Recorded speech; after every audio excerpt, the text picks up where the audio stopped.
Good morning. Welcome into 104.5 The Zone.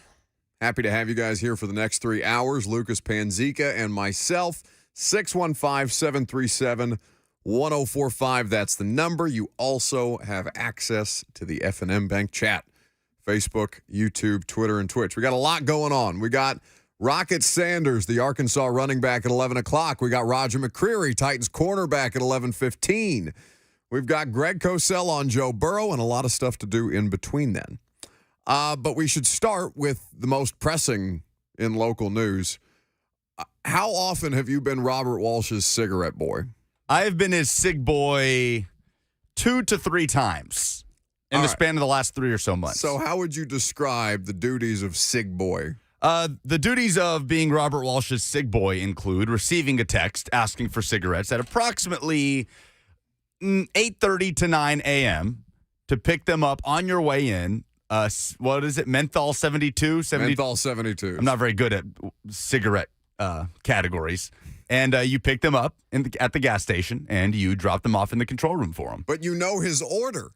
You know at this point that that's going to be the request. You know enough about cigarette language to understand that that's what's going to be asked of you. I never know if they're handing me the correct thing. I just say the word 72 and menthols together, and they give me something. Are you scared when you go up to the counter? It's like the first time you turn 18, so you're going to buy something because just because you can. You don't smoke cigarettes. What was it back in high school? What, Black and Milds or the Red Bucks were a thing. Those awful, terrible. But yeah, so Robert Walsh texts me this morning to be his cig boy. Now, how do you think he expected that exchange to go? Because I assume that you were already here by the time that he texted me. Well, he asked you to do it, and your first response was, I don't know if there's a gas station on my way to work. And Robert was very taken aback, very pleasantly surprised that you didn't just shoot him down immediately. It's like you guys know that you can ask me things, and I might do them. Like, it's not like I'm gonna be completely miserable every time you ask me for something. I'll think about it. Well, you're typically just so mean to Robert that he was just so shocked to hear that you would do something nice for him. I'm not mean to Robert. I'm not mean to Robert. I'm the only one who's willing to tell Bert what he is. I am skeptical of this. I'm skeptical that you simply did this so you could hold it over his head for the rest of the time. No, I could have. I could have not given them to him because he's clearly jonesing. I mean, this is the behavior of an addict. He's scampering outside the building to greet me like a dog might. If I had a dog, I imagine that's what it would be like. Like the dog, like scratching at the door to be let out because he's jonesing for the cigarettes. Exactly what it's like. So I could have held it over his head. I could have waited until we were on the air. I could have gotten something out of it. I didn't. I got him the cigarettes. I let him go about his day. And immediately I saw him suck down 2 before I had time to swipe my key card to get in the building. It's really impressive, I gotta say. Well, he's figured out how to smoke a cigarette in I guess their commercial breaks are like 7 minutes long. So I guess he has a little more time to work with, but 7 minutes to smoke a cigarette still feels like a pretty impressive feat. Kirby has honed that skill as well, swallowing a cigarette in a span of 30 seconds. Kirby's the Grim Reaper. Yes. So, but give an inch, take a mile, right? Like, what's he going to ask next? Because I've now also been his pepper boy. I've brought him peppers from my garden. But that's because you're showing off the delightful foods that you're making with the vegetables from your garden on your Instagram story. You're promoting these things. I'm drowning in tomatoes and habaneros and Carolina Reapers and jalapenos and trying to get rid of them. Do you want some peppers? Yes. Okay, I'll bring you some tomorrow. Okay, thank you. So you're scared, so you don't feel that he's towed that line yet with you? No, he has not asked me to be anything more than his cig boy. Well, you just said that. Yeah, but I volunteered the peppers. Okay, that's fair. It's a fine line, though. This is like asking a friend to move. Are they really a good friend if they ask you to help them move? Because I feel like that is a level of intimacy that I'm not really willing to abide with most people. Like, I don't think Bert would ever ask me that because he knows that the answer would be much different than when he asked me to stop by the gas station this morning and pick him up a pack of cigarettes. That's reserved for friends with trucks, though. Being asked to move? Yeah. I don't know. I feel like he is somebody who's going to abuse this privilege. I feel like I've opened a door that I shouldn't have. I guess we'll see. Yeah, this is what I get for being The nice. Sig Boy duties have been passed on. Sig Boy. All right, I don't know if Peter Skoronski's ever been a Sig Boy for anybody, but he was back at Titans practice, back in the locker room, let me say. He did not practice yesterday. So his status for Sunday's game against the Cincinnati Bengals, unclear.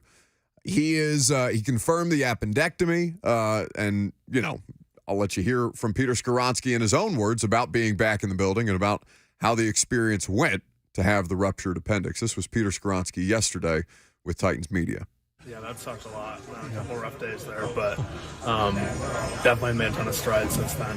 So happy with that, and obviously just kind of keep it pressing. Yeah, just kind of trusting everybody and with our training staff and our strength staff. And what they do, and kind of trusting their plan and just following that as much as I can and doing what I can do. No, I think like I just said, I mean, it's just kind of a day-by-day thing and what I can handle, and as I progress and how that feels. So in terms of timetable, it's just when I wake up and feel like every single day. It's definitely frustrating. Obviously as a young guy, you want to get as many live bullets as you can, and obviously missing games like this sucks for me. So that's definitely frustrating. You want to be on the field as soon as possible, but you also don't want to be out there in a position where you can't, do the right thing for your team and perform for your team. So it's just kind of finding that balance. But yeah, frustrating. I hope to be back as soon as possible. So he's not played the past 2 weeks. He's lost some weight because he hasn't had much of an appetite. One would understand. Have you had appendicitis? I've never, knock on wood, experienced something that sounds terrible. I have witnessed my friends experience it. I've never had it. Okay, well, anytime you talk about something bursting inside of you, that does not sound like a pleasant experience. Anyway, so that's what Peter Skoronski's been dealing with. Did confirm that and said that he has lost some weight because he didn't have much of an appetite. He plans to gradually gain the weight back while his appetite returns. They need him sooner rather than later, but the question is, can he be the best version of himself if you put him out? I mean, they're not going to put him out there before he's ready, long story short. And the weight loss is an unfortunate side effect of these things. And the offensive linemen, the way that they have to maintain their weight throughout the course of the season, it sounds deeply unpleasant anyway. So that he wouldn't have much of an appetite while also being asked to probably consume a significant amount more in daily calories than the average human being. It's probably been a rough go for him the last couple of weeks. So it sounds like he's starting to get back into the weight room. That's something that Vrabel said yesterday, starting to do some conditioning work, but it is a day-by-day situation as far as the full scope of the weight room activities are concerned. It's Thursday. We'll see. He didn't practice yesterday. If he's out there today, maybe you can start to have the conversation, but it doesn't sound like this is something that's on the immediate horizon to hear him or Vrabel talk about it. Not that they'd give us timelines anyway, but it doesn't necessarily sound like something that might be done by Sunday for him. So we'll talk about the offensive line situation throughout the course of the week. Obviously, we will also get into something that Mike Vrabel had to say about the Titans secondary, and specifically Christian Fulton, on what's been a tough start to the season. 615-737-1045 is the number. Rick in Hendersonville is up first. Hey, guys. Hi, bud. As a cigarette smoker myself, my recommendation to Bert is buy a carton and leave them there at the studio. And that solves the problem. Yeah, but Rick, if he has a carton here, he'll smoke the entire carton and then ask me not to pick up a pack, but a carton the next day. You might pick up a carton on the way. This is my concern, that we might just kill him sooner. And Rick, how is he supposed to pretend to quit every 3 weeks if he has a carton of cigarettes sitting next to him?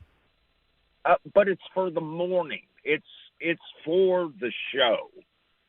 Now, if he wants to take, a pack home with him and that, and then that's fine. But I'm just trying to solve the problem of him going through that nicotine fit and getting so frustrated in the morning.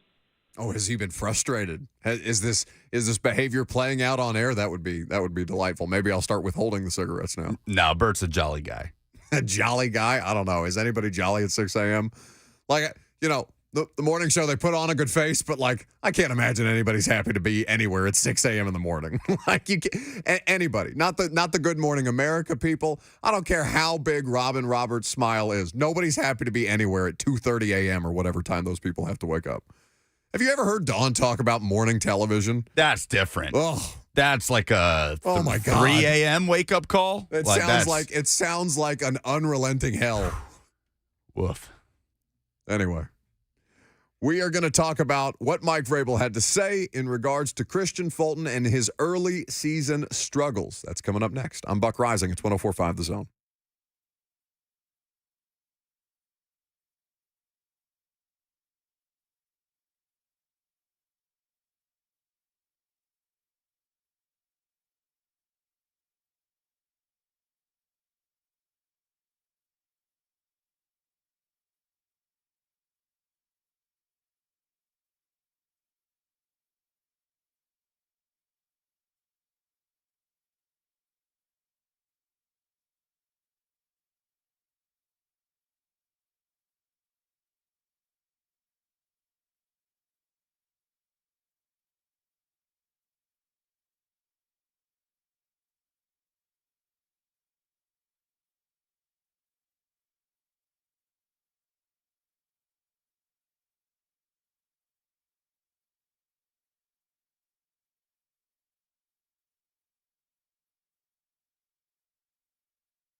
Yeah.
On one social media platform and then directing people to his Instagram for more information.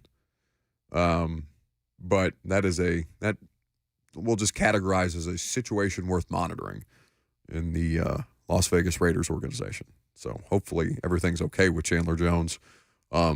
Mentally, physically, it sounds like there's some stuff going on.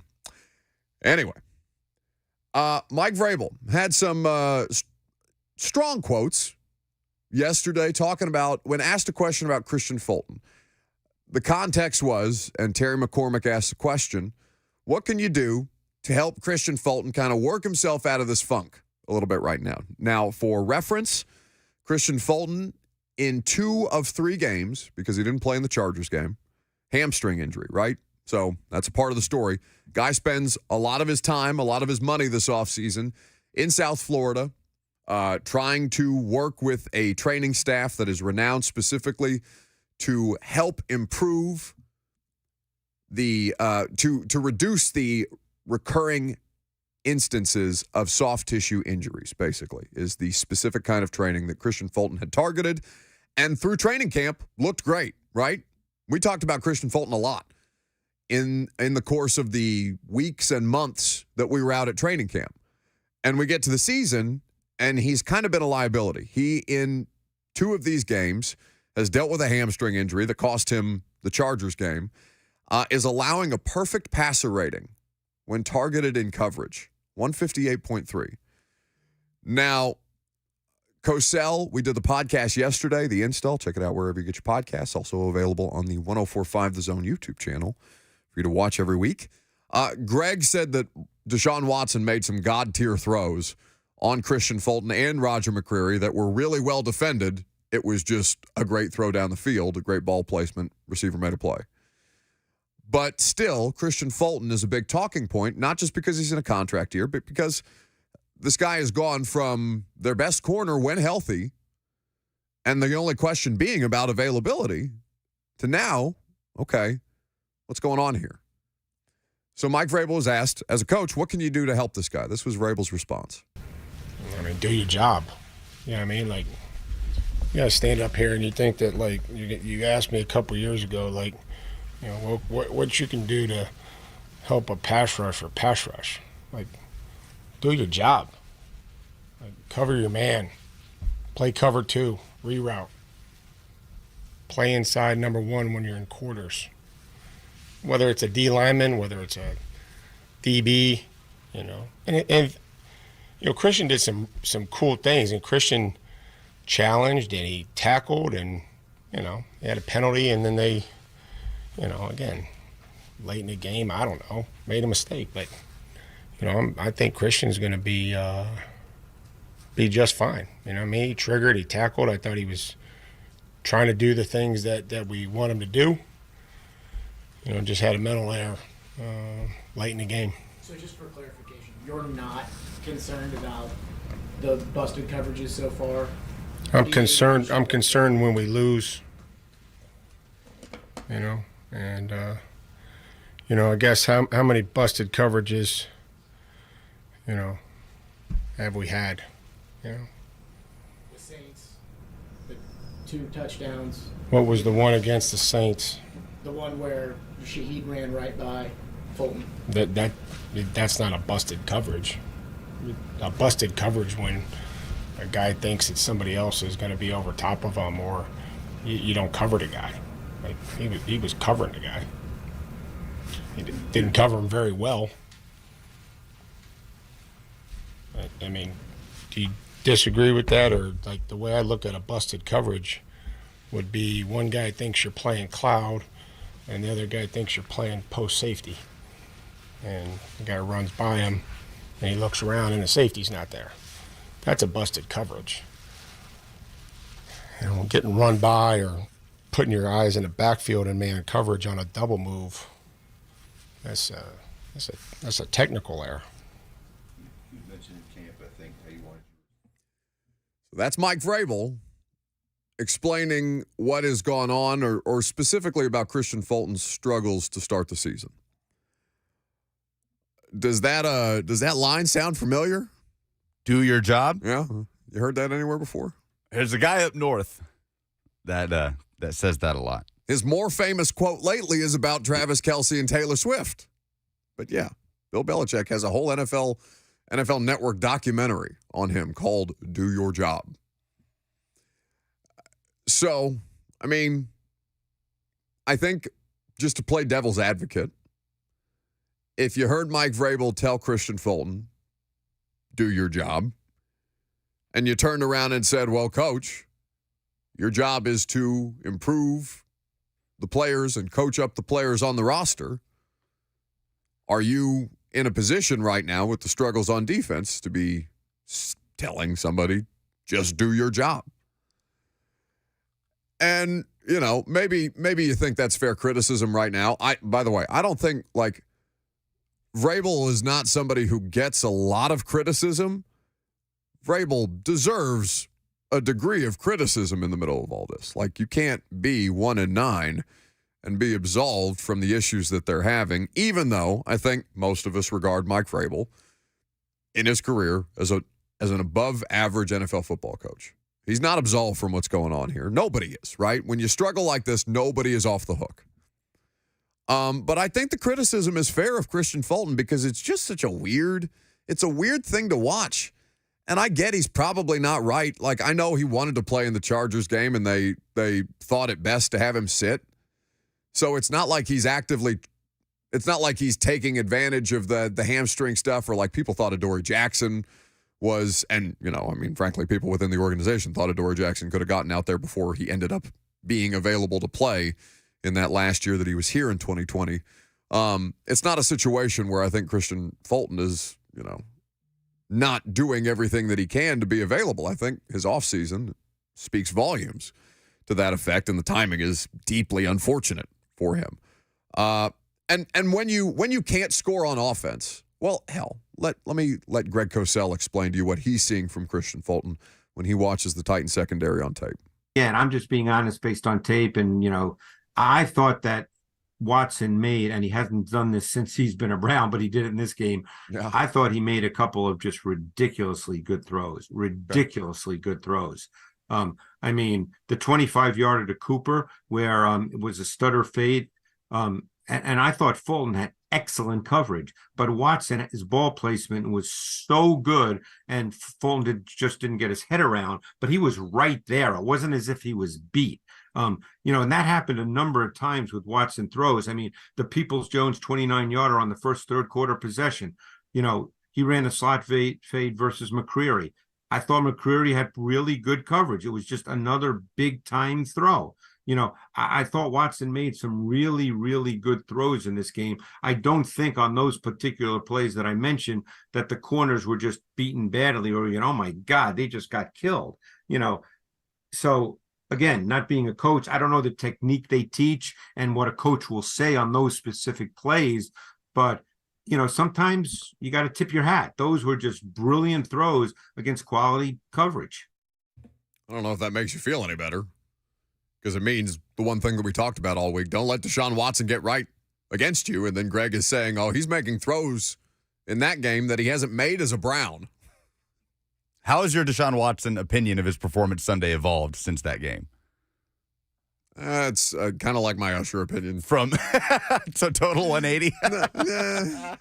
from telling me on Sunday. No, damn it, no, not no. total 180 on Usher. I'm prepared to issue an apology about the Usher We'll thing. do that. We'll do that next. I had a bit of a religious experience for about 2.5 hours this morning listening to the Apple Music Usher Essentials. I too listened to a lot of Usher in the last 24 hours. Okay, but good. We can commiserate about this, about how wrong I was at 10:45 today. Yeah, no. For now, we'll focus on how wrong you were about Watson. From Sunday on the phone telling me, he was terrible. To adjusting that opinion to, he was okay. He was average. They made him look a lot better. To hearing Greg Cosell tell you he was making some ridiculous, the way you put it, God-tier throws. God-tier throws. That's right. So, Buck, 5 days later, how did Deshaun Watson play against the Titans on Sunday? He's all right. It was okay. Had a nice day. Man, so like I said, you couldn't be the team that Deshaun Watson got right against, and Deshaun Watson got right against you. Okay, now, like I said this yesterday, and maybe people feel this way. I don't think the defensive front is everything that everything that it needs to be right now. The Titans defensive front. The Titans defensive front. Like, I'm not absolving the secondary, but Harold Landry is out there. Harold Landry is being used in a variety of different ways. So while I know people are going to cite his Pro Football Focus pass rushing grade and how particularly low it is, I'm not saying that Harold has been great on the season, but understand that they use Harold Landry in a variety of different ways. He's a stacked backer in some of their defensive fronts. They drop him into coverage on some of their defensive fronts, right? This is a versatile player that they use in a variety of different ways that allows them to have that kind of defensive multiplicity that you hear Vrabel talk about. But, I think everybody up front could stand to be better too. I think Usher has had moments where he's been a solid player out there for him. I think he got very obviously on the Jerome Ford touchdown. We don't talk about the inside linebackers. Some of the intermediate stuff that teams are getting against the Titans right now, it's not just one position.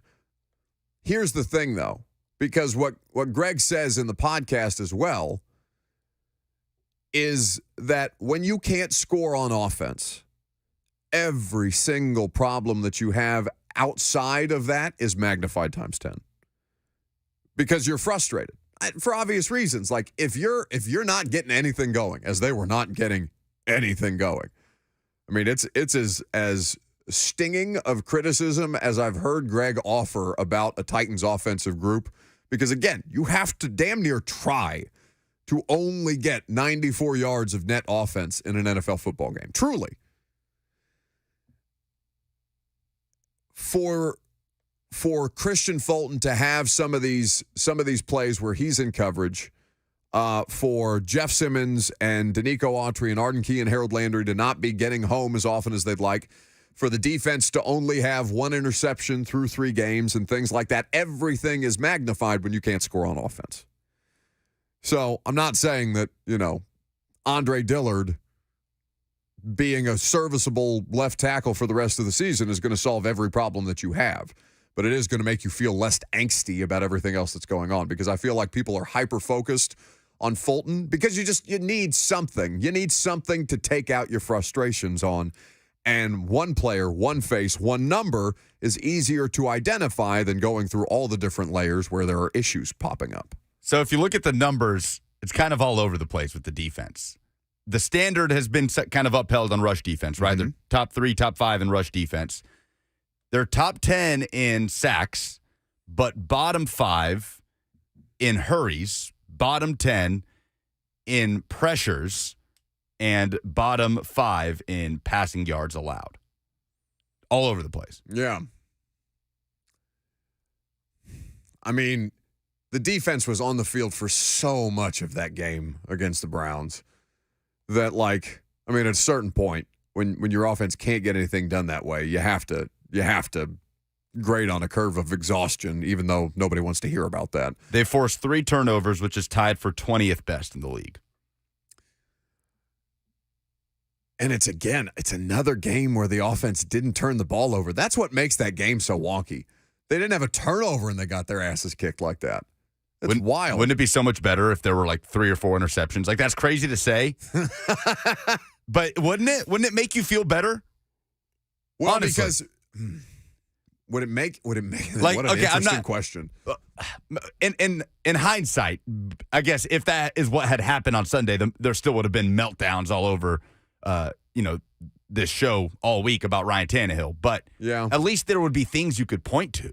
Say, well, if they just didn't. Well, no, but you can point to the thing. The thing is they are actively being sabotaged by their left tackle. The point is it wasn't self-inflicted wounds, right? They were just getting beat over and over again. Yeah. It wasn't self-inflicted mistakes shooting themselves in the foot. It was just flat out getting beat. They got And beat. That, to me, is worse. Well, sure, because the first 20 minutes of the podcast yesterday, Greg spent on Andre Dillard. And Greg is based out of Philadelphia, knows the Eagles coaching staff very, very well, has been working at NFL Films for 40-something years, and knows Andre Dillard not just as a pro, but as a prospect. And his diagnosis of Andre Dillard's issues are things that even somebody with an untrained eye, because we are all, I'm the vast majority of us within the sound of my voice, untrained in the art of offensive line play, sets, hand fighting techniques, these kind of things that make these guys technicians on top of being freakish athletes, on top of being giant, just supersized monster human beings. Like, it takes all of these things for you to be successful in the NFL. And Andre Dillard has some of the things and on occasion puts them together in ways that are maddening because the rest of the time he just can't seem to figure it out. So it's even more maddening when you see him do it a handful of times in a game, but the rest of the time he's talking about it in the postgame press conference with us. He's saying, yeah, I'm late with my hands. And there he is, late with his hands, as Myles Garrett gets into his chest and runs him into the quarterback over and over and over again. People know how to beat Andre Dillard. And the larger issue is it's not, to this point, it's not been correctable. Vrabel's talked about it. I'm certain the Titans offensive line staff, because it's not just one coach in the guy they call Haas, Jason Hoteling. There's a staff that works with the offensive line. I'm certain that they have identified the issue that is clear and obvious to everybody as well. The question is, why the hell can't Andre Dillard put it together? Blaine talks about the kind of athlete he is all the time. The dude is a legitimate athlete. And competitive toughness is something that is a part of the scouting profile about him. Something that is legitimate to question at this point. So that is the more maddening part, that you have identified the problem. But the question is, truly is the problem correctable? And do you have a more reasonable solution outside of what you're currently offering? I don't know the answer to that question. We haven't seen Dylan Radins play left tackle enough in the NFL. I think the more appealing part of Radins is the unknown, because you know that Dillard is going to be a problem, or at least he has been through the first 3 weeks. 615-737-1045 is the number if you want to jump in. I was wrong. I was wrong about Usher. We're going to talk about it next.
So I'm wrong.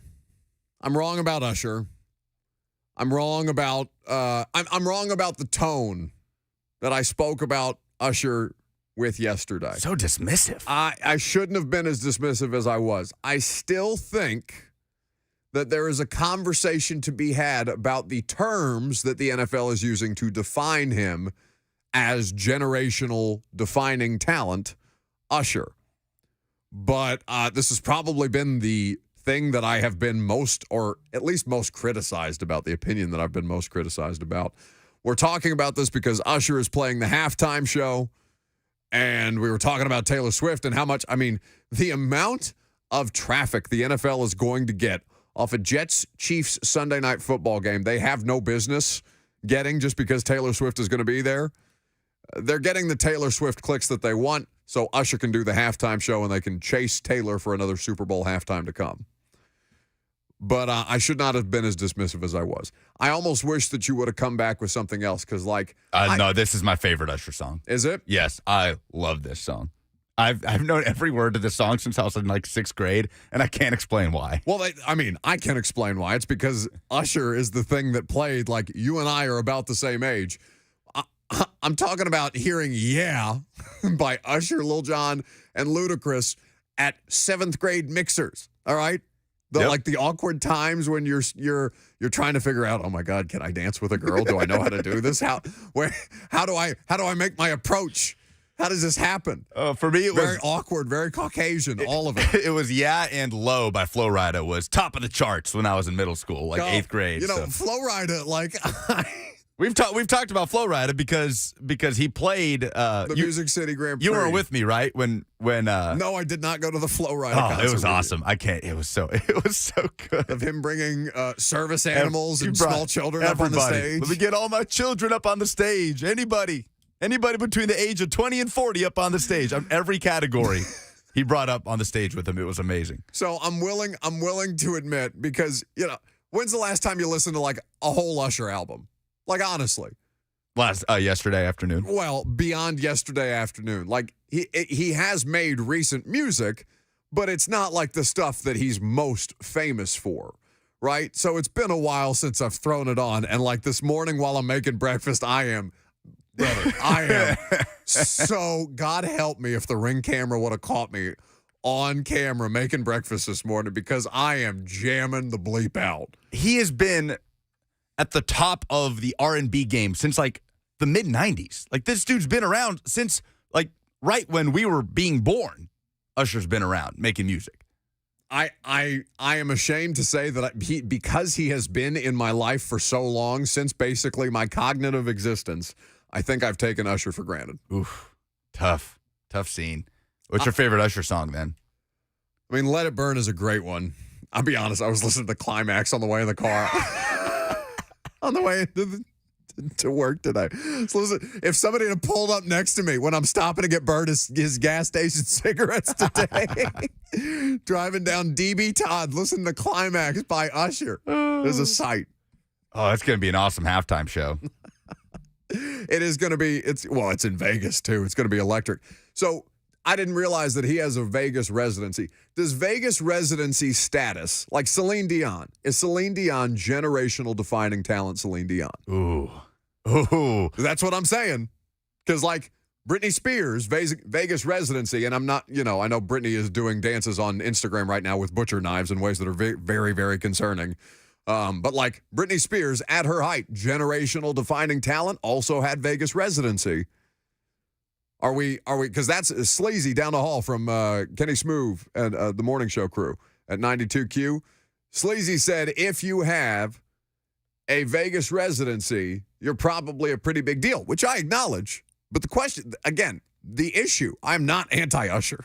I feel like I've been painted in a position as anti-Usher. It's simply not the case. I took issue with generational defining talent Usher. Do you still take issue with that? I am willing to hear more of the argument as opposed to being as dismissive as I was yesterday.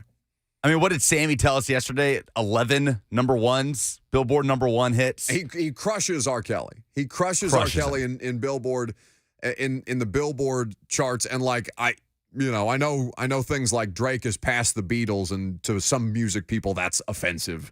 and stuff. But like the numbers are the numbers. If you're more popular, you win. That's how this works.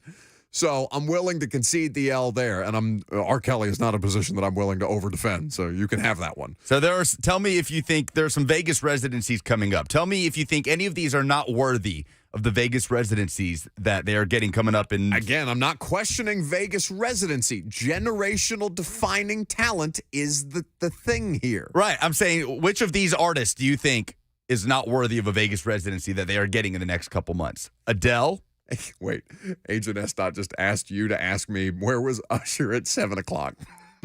I don't get it. That's the better joke then. Adele? Yes. Lady Gaga? Yes. Carrie Underwood? Yes. U2?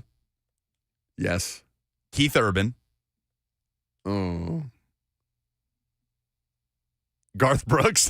Yes. Miranda Lambert? Push. Keith Push. Urban category. And then Usher. Usher in December. Yeah, at okay. Park MGM. Miranda Lambert and Keith Urban are on the same tier, but I think Garth Brooks to be a tier above that and Carrie Underwood to be a tier above that, right? It doesn't mean that they can't also have Vegas residencies. I just don't think those are in the same. Like Garth Brooks, generational defining talent. Is he not? Yes, 100%. Okay. 100%. Is Adele? I think so. I don't know. Yeah. I mean, I guess that's such a loose term. It can mean whatever you want it to mean, right? Shouldn't. This is like quarterbacks. This is like when people try and make elite categorize like 5 quarterbacks. They're not 5 elite quarterbacks. That then ceases to be elite if 5 of the 32 damn quarterbacks are elite. Whoa, why? That's a small 5 out of 32. Like can't be elite at any one point. Okay, do you name 5 quarterbacks that are elite right now? Pat Mahomes, 1. A healthy Joe Burrow, 2. Yeah, there are a lot of people that put Josh Allen in there, but I struggle. There's way too much bleep at Wyoming Josh Allen left. I agree. I think there's too many inconsistencies there. He can be, he has the potential to be. Lamar. Ooh. TBD, honestly, this year on Lamar. I'm curious to see how the Todd Bunting Lamar stuff goes. Jay on the F&M Bank chat says Brock Purdy. I mean, the guy doesn't lose. Yeah. I don't know what to do with Brock Purdy. He's true. He does not lose. This is my problem. Like, Tom Brady, the thing that's going to drive me crazy about the Purdy stuff is, like, he's not fun to watch. He's not fun to watch. Their players are fun to watch. Brock Purdy's not fun to watch, but he is just ruthlessly efficient. Tom Brady, like, when he was winning Super Bowls in the early part, was not overwhelmingly fun to watch. Peyton Manning was the more aesthetically pleasing quarterback. Oh, yeah. For sure. Peyton Manning airing it out way more than Tom Brady. But Tom just, outlasted him and played such an efficient, ruthlessly efficient style of football that he was can't miss and just over time outlasted everybody that way. It's not like we never thought of Tom Brady, it feels like, as physically, we didn't talk about him in the same way that we talk about Patrick Mahomes. He's greatest winner. He's not like best quarterback you've ever seen. Aaron Rodgers, Brett Favre, Mahomes gets this. Peyton maybe to an extent, but Brady was never that. That's why this Purdy thing is going to be fun to watch how it plays out because, if he gets a big contract somewhere else outside of San Francisco, like if he goes to, who needs a quarterback right now? If he ends up in Washington or something like that, is Brock Purdy going to, turn back into a pumpkin? I don't know. The 7 o'clock thing just registered with me. Go to break.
It is 11 a.m. Good morning. I'm Lucas Panzica from the 104.5 The Zone Studios. Quarterback Ryan Tannehill met with Titans media on Wednesday as the team prepares to host the Cincinnati Bengals in Week 4. He was asked about his confidence in the offensive line group moving forward after a tough outing Sunday in Cleveland. I have to go out there and believe they're going to make it happen. You know, I think that's what we all have to expect of each other is that you got to trust the guy beside you, in front of you, behind you to do their job and in order for you to do your job. So we'll work this week in practice. We'll build that confidence throughout the week in practice and carry it into Sunday. Linebacker Luke Gifford, defensive back Elijah Molden, defensive lineman Tier Tart, and offensive lineman Peter Skoronski did not practice on Wednesday. Skoronski is back in the building and lifting with the team as he recovers from an appendectomy. His status for Sunday still up in the air. For all your foundation repair and waterproofing needs, visit USSTN.com. Breaking news at once in your home for the Titans and Vols. This is 104.5 The Zone.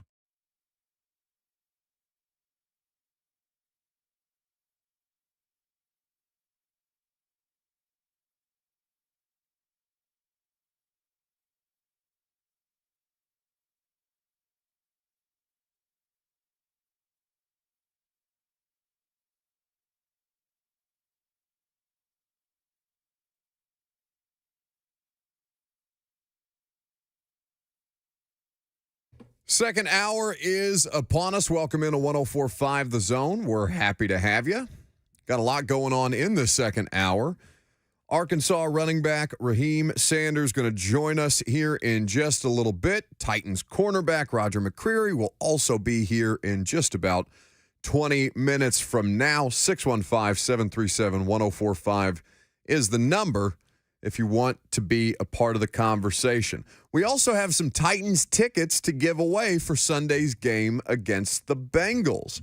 Tell you how to do that in the noon hour to be a part of, obviously, the game itself, but to also get 2 tickets to the Titans VIP tailgate to hang out with Ron Slay at the Bridge Building, thanks to Bullseye Event Group. Going to be a great time. We'll tell you how to do that in the noon hour. So in the meantime, you can also interact on the F&M Bank chat, Facebook, YouTube, Twitter, and on Twitch if you want to get involved. Fun slate of SEC football coming up this weekend, and we'll talk to Raheim about the Arkansas game against Texas A&M this weekend. Close one against LSU in Week 4 for Arkansas. Really, really close result there. But obviously for Tennessee, the opponent and what you're going to be expected to do against South Carolina. A South Carolina team that, frisky may be the best way to describe them at this point. Need a consistent showing, a consistent performance from this Tennessee offense to really give you something to buy into. Because right now, it's not just, okay, Milton, health, what's the situation? Offensive line, can they improve upon what has been a shaky start as they work through some injuries of their own? But for the University of Tennessee, they really, really need to give you something to kind of give you a reason to trust them, basically. And to do so against South Carolina would, I think, improve in meaningful ways. Titans-wise, they're going to be back on the practice field here in just a little bit as well. And you'll hear from Greg Cosell on Joe Burrow and what it is that he's working through right now and just where exactly the calf injury is impacting him the most. But we can talk about that later. In the meantime, Raheim Sanders, Arkansas Razorbacks running back, is here with us on 104.5 The Zone. What's happening? Oh, sounds like he's muted on his end, so we'll see if... there you go. What's going on? There he is. What's happening? Sorry about that. No, you're all good. You're all good. What are you up to right now? Not much, man. Just getting treatment. So I assume treatment on the knee. How you feeling? Pretty good. Are you thinking you're going to be available for the A&M game this weekend? I know it's been a tough go of it for the first couple of weeks of the season for you. Yes, sir. I actually practiced this week, so should be rolling this weekend. Excellent. Well, I'm glad to hear that, and I know Razorback fans are excited to see you back out there. You're here, obviously, on behalf of Hellman's. I know you're doing some cool stuff with Hellman's Mayonnaise, Terry and Arnold from Alabama, you and Connor Wegman at Texas A&M. What can you tell people about what Hellman's has got you doing? Just creating the tailgate. So all of us, me and two other guys I'm going against, battling and seeing which one better,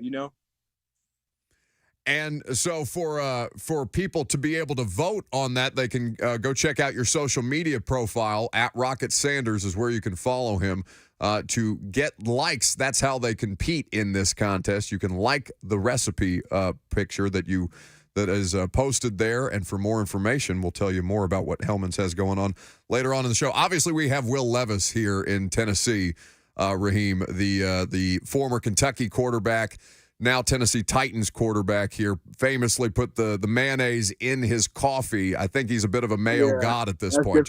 Is he like a revered figure at Hellman's? Hey, that's different. Yeah, that's different. I'm sorry, I couldn't do that.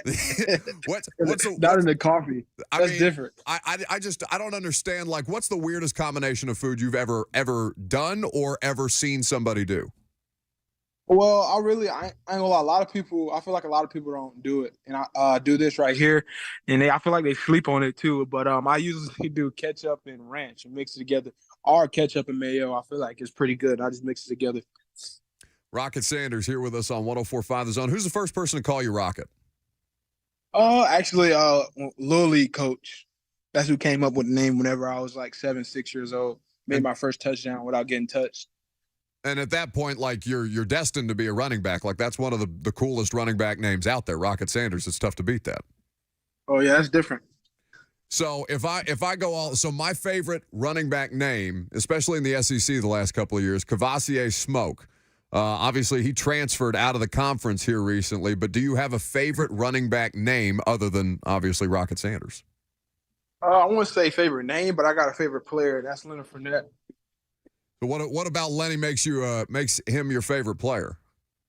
Just the way he run, just how he catch the ball. Just not just a running back. He can catch the ball at the backfield, and just whenever I was like in a little league or just growing up, I watched his LSU clips over and over before a game. So, I mean, you want to talk about different. That dude was an unbelievable high school player, obviously, and then did it at such a high level at the pros. He was somebody who you sought out the games, or you went and found clips of him on YouTube and things like that afterwards? I actually just heard about him just growing up, because like growing up, I didn't really like watching NFL because I feel like they wasn't going for anything other than like a Super Bowl, but just not. In college, I feel like college, trying to make it to the pros. So I found my team and I rock with him, and he was my favorite player.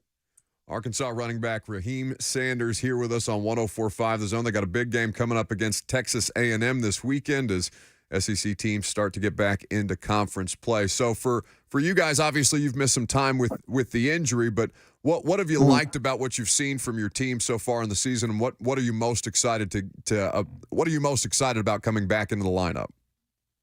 I definitely say the boys have been working, offense side of the ball and defense side of the ball. I just feel like a thing that we just need to fix and we're going to fix is just a penalty. And I feel like penalties can change the outcome of a game. So just, I feel like they've been doing the right job, and I can't wait to be back playing with them. Rocket, Sam Pittman is a guy that comes off as so genuine whenever you hear the guy talk publicly, whether it's at press conferences, interviews, or anything else. Obviously, with so much of his career as an offensive line coach, I imagine he has an affinity for the run game. What's it like to play for Sam Pittman as a running back?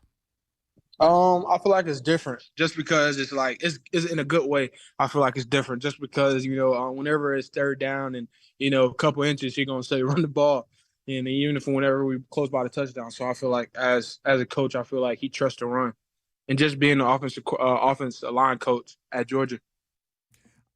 I love the identity that you guys have as a football team and the way that you stick to the run. It's tough to kind of continue that commitment. At least it seems a lot of coaching staffs, a lot of football teams aren't willing to kind of establish that as an identity. They seem almost too quick to give up on the running game. That's something that obviously the Tennessee Titans, the pro team here that we cover, values a great deal. What kind of mindset does it take as not just an individual, but as a team to kind of have that style of play?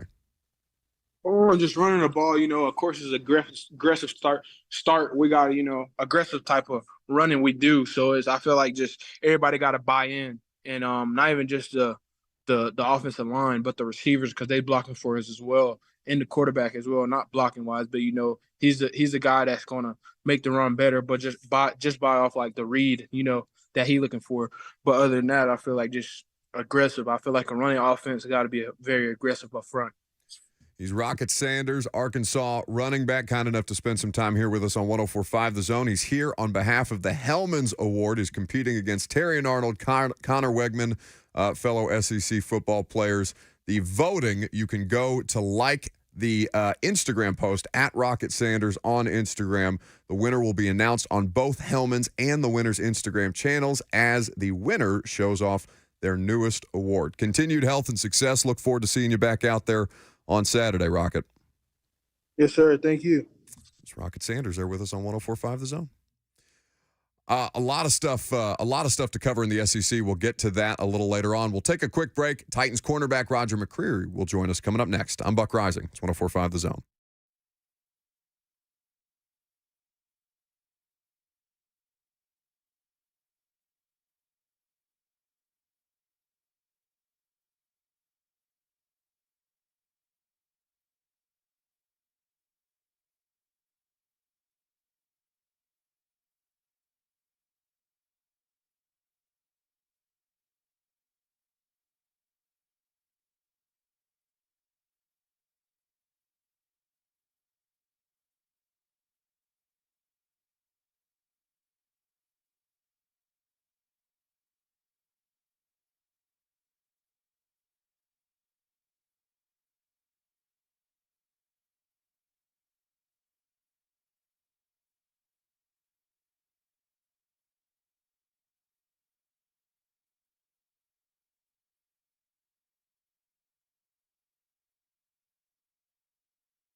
All right, Lucas, how do we want to position this for the audience? Because I've been telling them all day they're going to have Roger McCreary hop on the radio show. What just happened?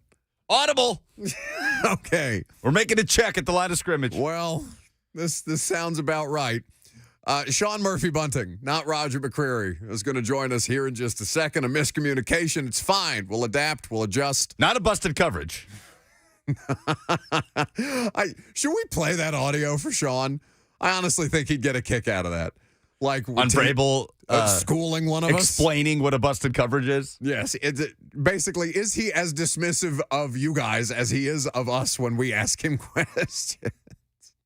I don't know if he's going to be in the joking mood. It's tough after you get punked 27-3. So, I'm sure he'll be a good sport. But we had all these damn questions prepared for McCreary and then a quick audible to find out that it's Murphy Bunting joining us instead. So we'll look forward to chatting with Sean here in just a little bit. They're going through a walkthrough this morning before the practice actually takes place.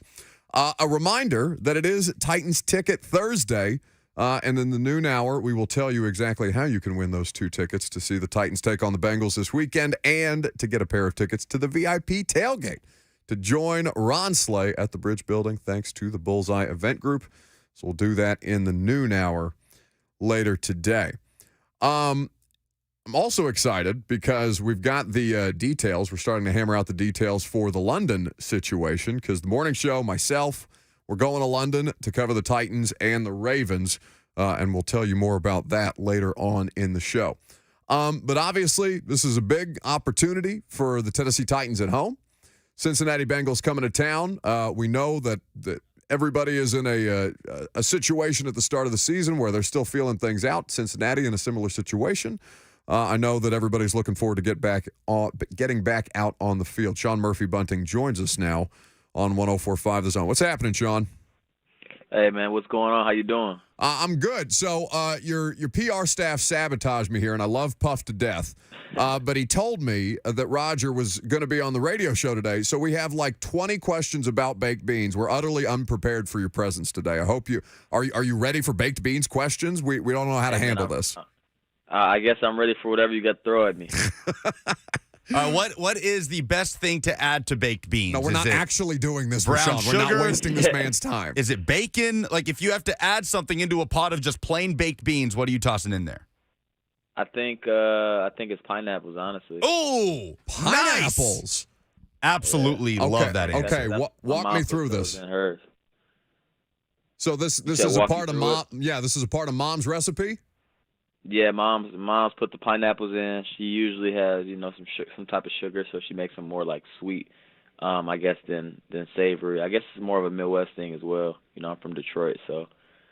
Now wait, Sean, you're not going to tell me the pineapple is a Midwest thing. I'm confused here. What happened? I think the flavoring. I think it being sweet. I think just being where I grew up, we have more things be sweet than savory. Roger's from the South. Yeah. So he's used to the savory barbecue style things, and I'm used to the opposite. Like, I like my spaghetti sweet as well. Like, she put sugar in her spaghetti too. That for sure is a Midwest thing. Yeah, so I think it goes with pretty much everything we do, honestly. Sean Murphy Bunting hanging out here with us on 104.5 The Zone for the Titans hit the practice field today. So you mentioned you're from Detroit. Great career at Central Michigan. Were you recruited by Michigan or Michigan State? No, actually, I wasn't recruited by pretty much a lot of the teams in Michigan. The only school that really recruited me hard was Central Michigan, and that was the school I ended up going to. And so obviously you went on to have a great career there, but was that something I imagine that it's a lot of kids growing up in Michigan's dream to go to one of those state schools or the other, but to land at Central Michigan and obviously have success that got you into the NFL there had to be gratifying, I'm certain. Absolutely. I think especially for me, I wasn't really a highly recruited kid out of high school. I don't even know if I had any stars, let alone, 1 or 2, if any. I was a gray shirt, so when I did have a scholarship, it got pulled away when the coach resigned, so I didn't actually get to sign on signing day. So there was a lot of things that, went into me actually getting to go to CMU. And then when I got there, obviously just made the most of my opportunities when they presented. And, took full advantage and got to the point where I am today. So definitely grateful for that. they always, anytime you talk to scouts about, what it is, just how broad it is to scout you guys coming out in the college process and things like that. Central Michigan's obviously a program that's had success, been able to produce pros over the course of that program's history. But did you, I guess, when you were thinking about a professional career, is that something that factored in at all? Did you think that Central Michigan might be able to offer you the platform, or did you just rely on your performance and hope that would get noticed by people at the pro level? Honestly, man, I think, for me, getting to college was really the priority. I thought I've always, believed that I could play a professional sport. I was actually a really big baseball player growing up, so I thought that was really my calling and that was what it was going to be for me. And throughout the process, once I got to high school, I guess things went differently because I started getting recruited, for football before any other sports. So I kind of rolled with that. And then when I looked at it from a bigger, broader perspective, it was an opportunity for me to get a free education. And that's something that my family, my mom, my dad really harped on was being able to take advantage of every opportunity I can get, a free education and take full advantage of just being a student. So, Central gave me that opportunity, and then obviously they had produced NFL caliber guys. They had, coaches that had connections. They had coaches that made connections with me that I felt could get me to that level. And then, things, like I said, fell into place, and I, had my opportunity as a freshman, and I guess I just didn't let up, man. I just kind of kept to it, stuck to what I knew, and trusted the people around me and my techniques and my fundamentals, and it got me, to this point that I am in. Well, what you're describing is not something that I would associate like the level of groundedness that an 18-year-old or a 20-year-old would have at that point, Sean. But like that's a very, very focused approach in ways that maybe a lot of people can say, but to actually go through and execute it is a different kind of mentality altogether. Right. I've always been raised, man, to really not, I guess, go against the grain. Always believe in yourself and trusting God, trusting the process. But ultimately, you kind of control, your destiny and, the outcomes of what happens. A lot of people say you get opportunities, and some people get opportunities, some people never had the opportunity. But I feel like, you can kind of generate your own opportunity just given what you surround yourself with, the type of energy you surround yourself with, the type of people, the type of structure, the type of discipline, you surround yourself with, and just being able to, just stick to that and never go against that in all situations, whether they go good for you, whether they go bad for you, just believing in yourself, trusting your process, trusting your ability, like I said, and relying on your discipline as a student, as an athlete. And ultimately really just fighting for your goals no matter what, what's in front of them or what's blocking them, I should say. Can you operate in any other way if corner is the position that you're playing? Like that seems like a particularly suited skill set or mindset that a corner has to have. You learn that though, man. That's something I feel like you learn throughout the process of being a corner. Just from my rookie year till now, I've been through a lot of highs. I've been through a lot of lows. I've won a Super Bowl. I've lost playoff games. I've been scored on, ran over, and I feel like it's just a lot of different things, man. When you played the game, when you've been on the field, when you've had a lot of snaps, when you've played the game enough, my coach has always told me that a lot of things will happen to you. And pretty much everything will happen to you as long as you're blessed enough to play the game. So, I just take advantage of every opportunity I can, man, and don't try to take anything for granted because you never know when it can be taken away from you, Sean Murphy Bunting here with us on 104.5 The Zone. Another opportunity coming up on Sunday. Cincinnati Bengals coming to town. You mentioned adversity, obviously dealing with some coming out of that last result, Sean, but obviously you move on to the next opponent in the next week in this league. What kind of challenge do they present right now? Understanding that Burrow is struggling with his mobility and the calf strain, but understanding that, at least on Monday Night Football, was still good enough to win a football game. Yeah, man. One thing I've always noticed about Joe Burrow is that he competes, whether he's hurt, whether he's not hurt, whether he tells people he's hurt, whether he doesn't. He always competes at a high level. He trusts and respects his guys around him, and they make a lot of plays for him. So I know he's going to give them an opportunity to make plays. He's going to give them a chance to have the ball in their hands, and they're going to want to make those plays for their team, for their fans, for their city. And it's our job to really contain them, man, and just be able to go out there, compete, play at a high level, create some turnovers, and get the ball back to our offense. What's the worst question you've ever been asked in an interview? Or the dumbest question? The worst You could question? go either way. Ooh, the worst question I've ever been asked in an interview? And if it's one of the interviews, I've only done 2 interviews with you now, so if it's one of mine, it's okay. I can take it. Nah, man, nah. I don't honestly, man. If I'm being honest with you, I don't really know. I don't even look at the questions as them being dumb questions, because I guess some people really want to know the answer to whatever question they happen to ask you, I guess. So if they ask you a dumb question, it's probably not a dumb question on their end, because I guess they really want to know the answer to it. So I don't think I've really been asked any dumb questions that have made me just kind of think about it like, dang, that was a dumb question. That's not even the baked beans one? Lucas literally started this interview by asking you about baked beans. There is no way that you have not been asked dumb questions. Right, but it had context, because Roger, you said you were supposed to have Roger before. Roger's from the South. I put 2 and 2 together, and I'm like, I guess that does make sense. This man has entirely more grace than most of us would. Do you want to hear one of us try to ask your head coach a question about football when we're genuinely curious, and to hear the resulting dunk? Would you like to? Let me hear. Okay, let's do it. Let me hear it. So just for clarification, you're not concerned about the busted coverages so far? I'm concerned when we lose, and I guess how many busted coverages, have we had, The Saints, the 2 touchdowns. What was the one against the Saints? The one where Shaheed ran right by Fulton. That's not a busted coverage. A busted coverage when a guy thinks that somebody else is going to be over top of him, or you don't cover the guy. Like he was covering the guy. He didn't cover him very well.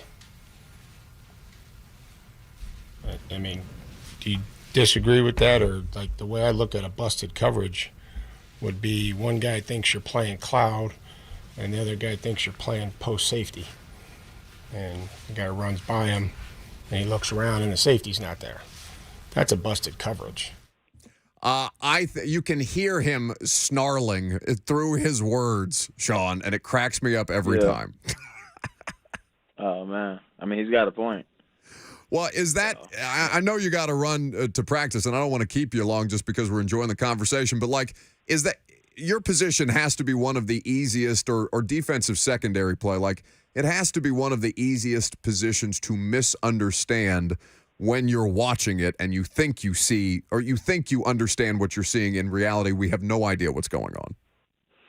Absolutely. I think being a DB, being a corner specifically, man, you won't really know, or you don't know what's going on unless you live that life. And by live that life, I mean actually play the position.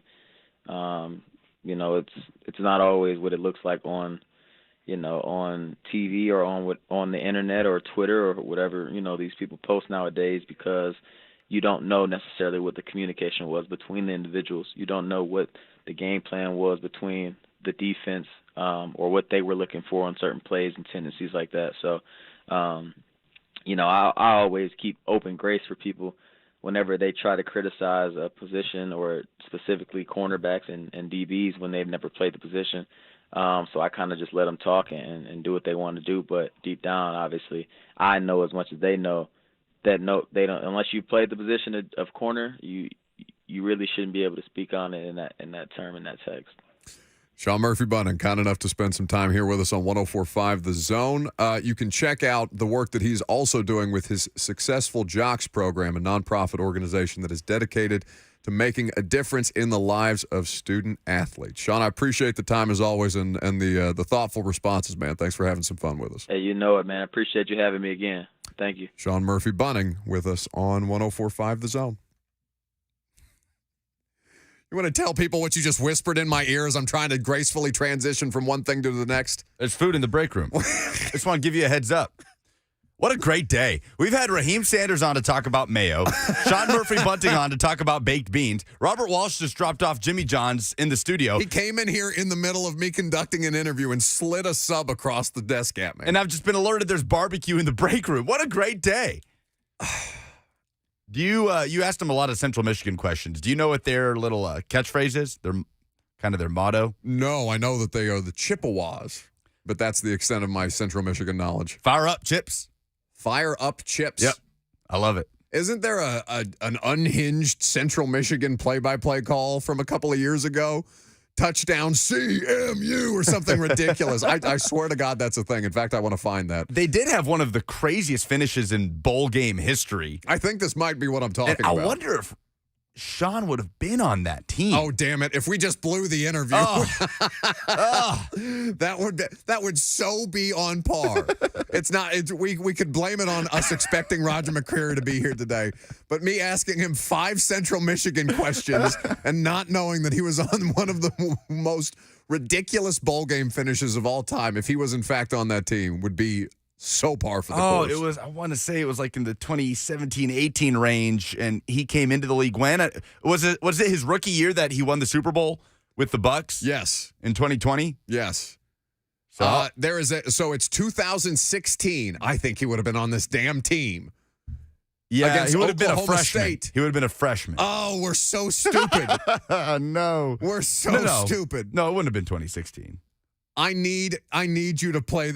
I need you to play this play-by-play call. It is unhinged. You send it? I'm copying the link to send to you right now. I don't know why it's on BusinessInsider.com, but that's where I found it. Was it 16? I'm looking at their 2016 schedule. It's not.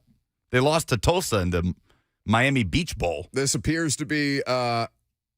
Let me double check the date. Saturday. Yeah, it says September 12th, 20. Oh, okay, so it wasn't a bowl game. Oh, no, it's a regular season game. Gotcha. September 12th, 2016, an upset of Oklahoma State. Okay, so we're not thinking the same thing. No, but I hope that this is actually, I don't know if this is the play-by-play call. This is the trouble with trying to vet things on live radio when none of us, you don't want to, I'm going to get fined if I play audio from my phone while we're on the air. I don't want that. Either way. Not worth it. People are asking if we are concerned with the sanitation practices of Robert Walsh bringing us our food. You kidding me, man? He brought you a sandwich, and that's what you're going to do? It's in the comments. I'm just reading the comments. It's not what I did. Listen, I'm allowed to say whatever I want to him today. I brought him cigarettes. You gave him the most unappreciative side eye when he walked in to slide you. I'm going to stop in the middle of the interview with Sean Murphy Bunting to say thank you, Bert, for my Hunter Club. Just a smile and a little wave and a little thumbs up. It goes a long way. Which one? What kind of sub did you get? Hunter, we're not doing ads for Jimmy John's. We don't want to do that. Stop it. Unless they want to pay us. 615-737-1045 or 1045thezone.com. Call a salesperson. We'll figure it out. The mindset of a corner is the thing that I take away. Because I almost think, Lucas, it's worth playing that Greg Cosell audio again of him talking about Fulton getting beat and him describing 2 of the throws that Watson made, that people are going to think that Fulton and McCreary had bad play in coverage, when in reality it's just a God-tier throw from a quarterback who has been at points very, very good, but had not been thus far with his new team until he played your favorite football team and dunked on you. That doesn't mean the secondary hasn't struggled this year. The secondary has struggled, but I do think that there is the difference between how athletes handle things and how people handle things, all right?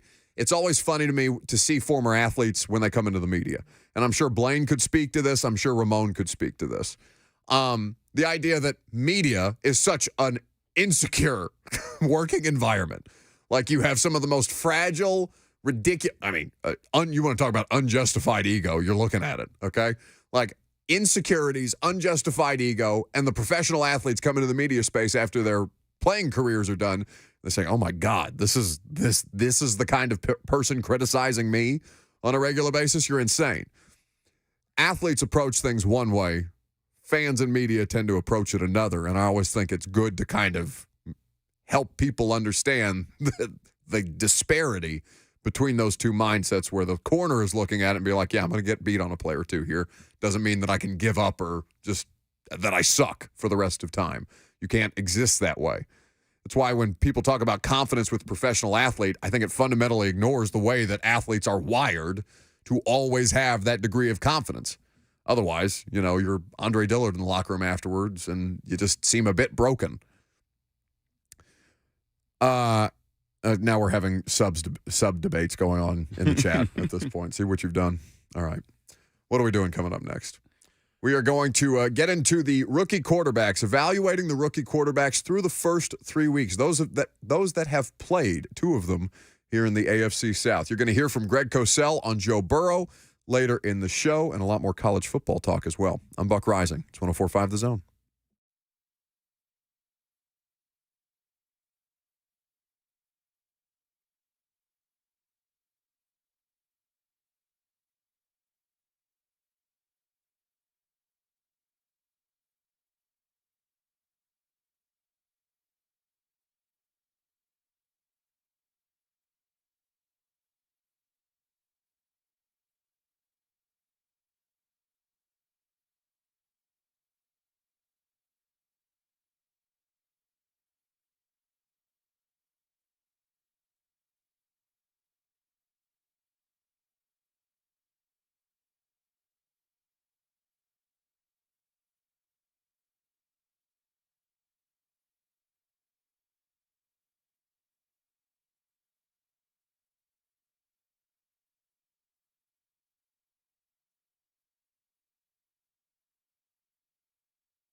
Rookie quarterbacks in the NFL, not a lot of them getting as much action as we might have anticipated. C.J. Stroud has been the only one of the 4 highly drafted rookies to play in all 3 games. Bryce Young has missed time with injury, as has Anthony Richardson. What's the latest on Richardson? Do we have any update?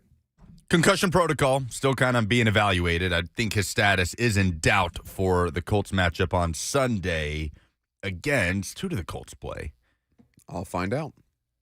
It looks like the Colts have the Rams at home. That's right. Yeah, Rams at home. Jags are in London against the Falcons. Jags are just going to be in London for a couple weeks. That's right. They're spending 2 weeks in London. I guess it doesn't bother them, but next week they'll have the Bills.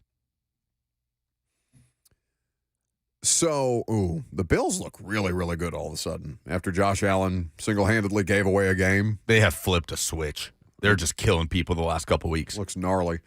The Houston Texans host the Pittsburgh Steelers. That's another noon kick. Both of those games will be played at noon. And then there's the Jags, as Lucas mentioned, at home, technically, against the Falcons in London. Falcons coming off their first loss of the season. And really just Jacksonville in a weird spot. There's we'll call it a think piece from Ben Solak at The Ringer. I should probably text Ben and see if he has time to come on at some point in the next couple of weeks before I guess the Titans aren't going to play the Jags for a while, but still. It's headlined, "Should we be worried about the 1-2 Jaguars?" It's worth coming back to a little later on, but the rookie quarterbacks, I think right now, Richardson, too little time out there to make a real assessment. Bryce Young, not only is the size deficiency a concern, he is getting battered back there when he's out there. Andy Dalton actually played a pretty decent game in the absence of Bryce Young in the first game that he has missed in week 3. Richardson's getting battered too, but kind of in a different way. Well, it's just because his style of play right now lends itself to him taking these hits that, is all well and good for a period of time. But now if we're talking about, what is this? This is going to be the second game that he misses? If he misses, yeah. If he misses. So we'll see what happens with Anthony Richardson right now. C.J. Stroud has been electric. Now, the Texans don't have a good offensive line, but he's navigating the pressure pretty well right now. He has been taking some hits, and, as is the tendency or as is the custom typically, he's on a bad football team. The Texans are not a good football team right now. They did a lot of work to try and address their offensive line and haven't been able to successfully do it. But in the first month of the season, he is the offensive rookie of the month in the NFL. 906 yards passing, 4 touchdowns, to 0 interceptions. He's the 3rd player in NFL history with 900-plus passing yards in his first 3 career games. He's the 5th Texans rookie to win the Offensive Rookie of the Month. Can you name the other 4? Texans rookies to win Offensive Rookie of the Month? Yep, 2 should be easy. Deshaun? Mm-hmm. October 2017. My mind goes to JJ, but I don't know that he was that dominant right out the gate. Offensive Rookie of the Month. Offensive, my bad. DeAndre. Although he did catch a lot of touchdown passes. That's true. DeAndre? DeAndre Hopkins, 2013. Okay. Carr? No. Dominic Davis, a running back in 2003. And Steve Slayton. I wouldn't have gotten either of those. Running back in 2008. C.J. Stroud's also the first player in league history to have over 900 passing yards, 4 touchdowns, and 0 picks in his first 3 starts. He's efficient.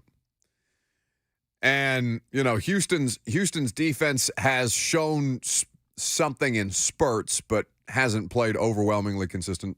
Will Anderson's already a captain as a rookie, which I thought was, I don't know. I just think that's a lot. That's a lot to ask of a new player coming in on a bad football team when there's a lot of guys who are there looking around on like 2nd or 3rd deals or prove-it deals and be like, all right, whatever. But he seems to be managing it well. The Texans, I don't know that they're making any kind of like substantial leap in year 1, but this is the kind of stuff that tends to pop up in ways that we don't expect it to. We mentioned the Jags last year after the 2-6 start, the Burrow year 2 Bengals and the run that they went on to the Super Bowl. So it's not unthinkable that the Texans could be one of those teams worth monitoring. They still have obvious issues. The offensive line is poor. They're hurt, and they're trying to find ways to stop the bleeding. They're so young. That whole team is so young. Like, think Robert Woods is like the only person who's been in the league for an extended period of time on that roster right now. But who else comes to mind when you think Texans? Dameon Pierce, right? Second year. Tank Dell. Rookie? Rookie. Stingley. Derek Stingley. Second year. Second year. I mean, Henry To'oTo'o is getting a ton of snaps as a rookie. So it's probably Laramie Tunsil. And then who's hurt, right? Laramie Tunsil is, he's not playing right now. He didn't practice yesterday. I mean, what they're doing is pretty impressive on the offensive side of the football. And, I saw some breakdowns of some of the throws that Stroud is being asked to make on third downs in particular. Basically just that the offensive coordinator has a set of stones because he knows he's got a quarterback that can make throws in tight windows that way. So C.J. Stroud, through 3 weeks, through the first month of the season, off to a very nice start, worth monitoring, given that the Titans will play the Texans and the Jags later in the year. The Colts game in 2 weeks will be the first divisional game and the only divisional game that they will play before their bye in week 7. Young and Richardson, what you have thoughts? I was going to say, how does it go then? Stroud, Young, Richardson. If Stroud has looked the best in the first 3 weeks. Stroud, Richardson, Young is in the worst situation right now. Yep. Carolina's 0-3, right? Mm-hmm. Yeah. I wonder, they are also working with an offensive line situation that is way worse than expected. That was actually a unit that I think most people were projecting to be good. Ike Ekwonu is a problem. They host the Vikings this week.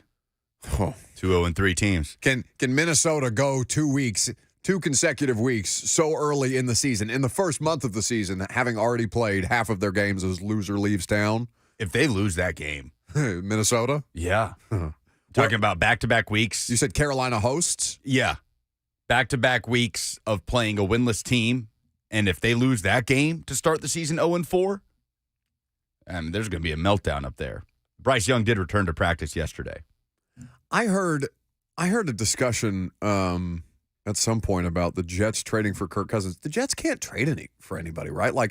Not like the Tannehill thing isn't feasible. Kirk Cousins isn't feasible. Why do you say that? Because of limited draft capital?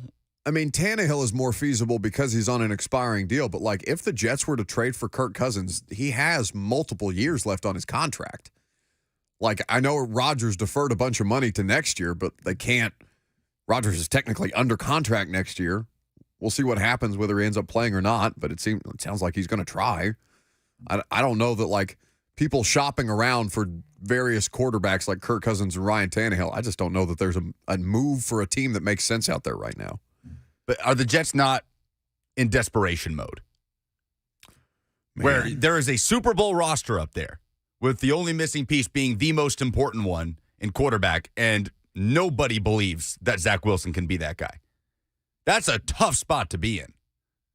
I saw Dan Orlovsky have a moment that, or at least ESPN was pushing out. I haven't seen the clip yet, but Dan Orlovsky screaming apparently on one of ESPN's platforms that people need to stop babying Zach Wilson. Is it because he looks like a toddler? Is it because he has the baby face? Is that why I'm more inclined? Zach Wilson's 25 years old. He's 5 years younger than me. For some reason, I think of Zach Wilson as a teenager. What do you want from Robert Saleh? Oh, I don't know. I have no idea what can he do here? I'd be miserable. It's his only option. Is he supposed to get up there and say Zach's just not getting the job? I guess he could. But it's not his only option because his GM went out and got him Trevor Siemian. But no, it's his only option. Yeah, I know. All right.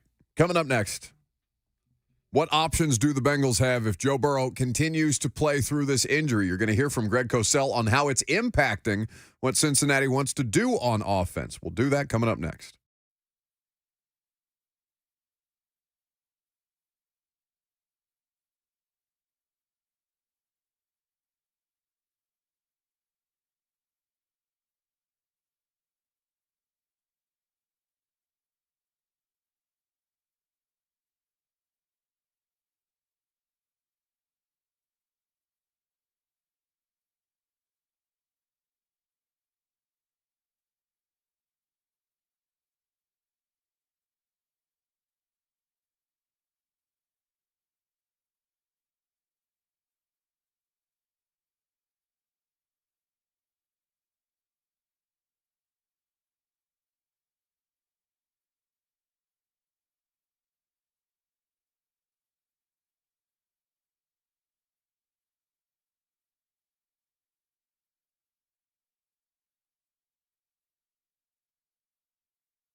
It is 12 o'clock. Good afternoon. I'm Lucas Panzica from the 104.5 The Zone studios. Titans offensive coordinator Tim Kelly just finished meeting with the media at Ascension St. Thomas Sports Park, was asked about giving left tackle Andre Dillard help in some of the offensive line struggles. I think there's a lot of things that go into it, right?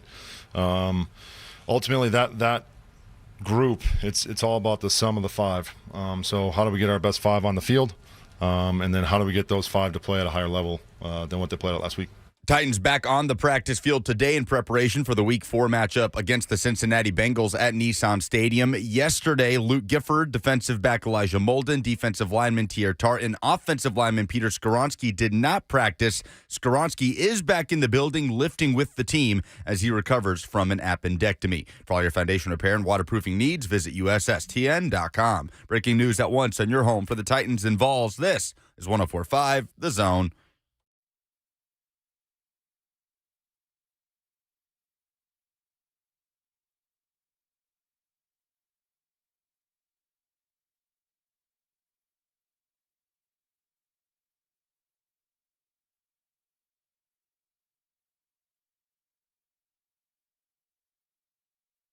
Final hour is here. We're happy to have you. Lucas is double fisting sandwiches and barbecue back there. You can jump in on the phone lines in between bites with him. 615-737-1045 is the number. Have you come up for air at any point in the last 20 minutes? I see you pointing at a mouthful of food. That's why I'm asking you questions. Don't spit onto the microphone that everybody else uses, although that would be funny visually. Either way, you can jump in on the phone lines. Uh-oh. Looked like he was trying to choke down some food and make it to the microphone. We'll see if we can hear from Lucas later on in the show. Meanwhile, you'll hear from Greg Cosell of NFL Films on Joe Burrow. Cincinnati Bengals have struggled in the early goings. We understand why. The quarterback, who I think a lot of people would put in the tier of elite, feels like the calf injury is stronger, but was clearly struggling through it on Monday night and has struggled through it through the first 3 games of the season. He wanted to avoid dropping a third straight game. To start 0-3 in the new year would be very, very difficult to overcome, particularly in the AFC North. Was ultimately able to go out and make enough plays to win a football game. But looking at what Joe Burrow, what his limitations are further limiting about their offense, you'll hear from Cosell about that here in just a second. But I saw some quotes from him yesterday, him being Burrow, about where the calf is right now. He's confident that it can get stronger without needing to miss any games if he continues with his current rehab plan. Cincinnati media met with him yesterday. Quote, "It'll get better each week. I don't have a setback. It was big to get through Monday without having any setbacks. That means it will be stronger this week. If I get through this week without having any setbacks, it'll be stronger the next week. So all you can do is rest it and take time. I'm going to continue to play, continue to practice, and it'll get stronger through the year." So he's trying to callous his way through a calf strain. That sounds unpleasant. That's tough through 17 games. Yeah, I don't know if that makes sense. I'm not a doctor, obviously, but that doesn't necessarily add up to me. I was talking to Ramon about this yesterday. I wonder if there would be any thought to, after this Sunday, if you're the Bengals, and let's say he leaves a little hobbled from Sunday's game, they have the Cardinals and Seahawks, and then the bye. Does that not kind of feel like an opportunity to, sit him if you feel like, okay, this isn't really on the right track, and then give him those 3 weeks with 2 NFC opponents and a bye week to try and get right? Like, the Bengals aren't going to do anything if he's not right, anything of significance. Well, I mean, I guess the logic is, well, he was less than on Monday and they still won. Sure. And had T. Higgins not had a disaster game, perhaps he would have looked better than he actually did, Joe Burrow. But you just had one quarterback get right against you, so it's not like you can afford to overlook said limited Joe Burrow. But there are some obvious limitations that this is posing for him and for the offense. So ask Greg yesterday on the podcast. The podcast is called The Install. It's available on the 104.5 The Zone YouTube page and in your podcast feeds every Wednesday, about what Joe Burrow is specifically hindering this offense. You have to understand, Burrow is a great quarterback. That's not the point. But Burrow is not a naturally power thrower. You know, he just can't sit and throw the ball with arm the way, you know, a Mahomes or a Josh Allen or a Matthew Stafford or Justin Herbert. You know, Burrow's greatness stems from other things. And like I said, he's at his best. He's truly a great player. So right now, just before I say right now, so what has to happen with Burrow is his throwing motion has to work from the ground up. Theoretically, all quarterbacks do, but some can get away with it not. You know, his has to. So when he can't work from the ground up, which he can't now, okay, because of that calf, it really limits his ability to make throws. I remember doing Burrow coming out of LSU, okay, and I loved every single thing about him. And I remember sitting with an offensive coordinator at the combine, and we had a great conversation about the quarterbacks in that draft class and talking about Burrow, and we both agreed that this kid was special in every way. The only thing he lacked was a power arm.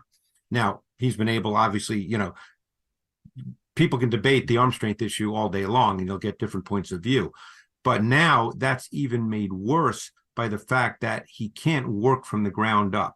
So he can't really use his legs and his core when he throws the ball. And that's critical for him, you know, more so than other quarterbacks. So that is an issue. Now, if people saw the game Monday night, they also know that T. Higgins had a really bad game. Yeah. You know, is that likely to happen again? You know, you'd assume not.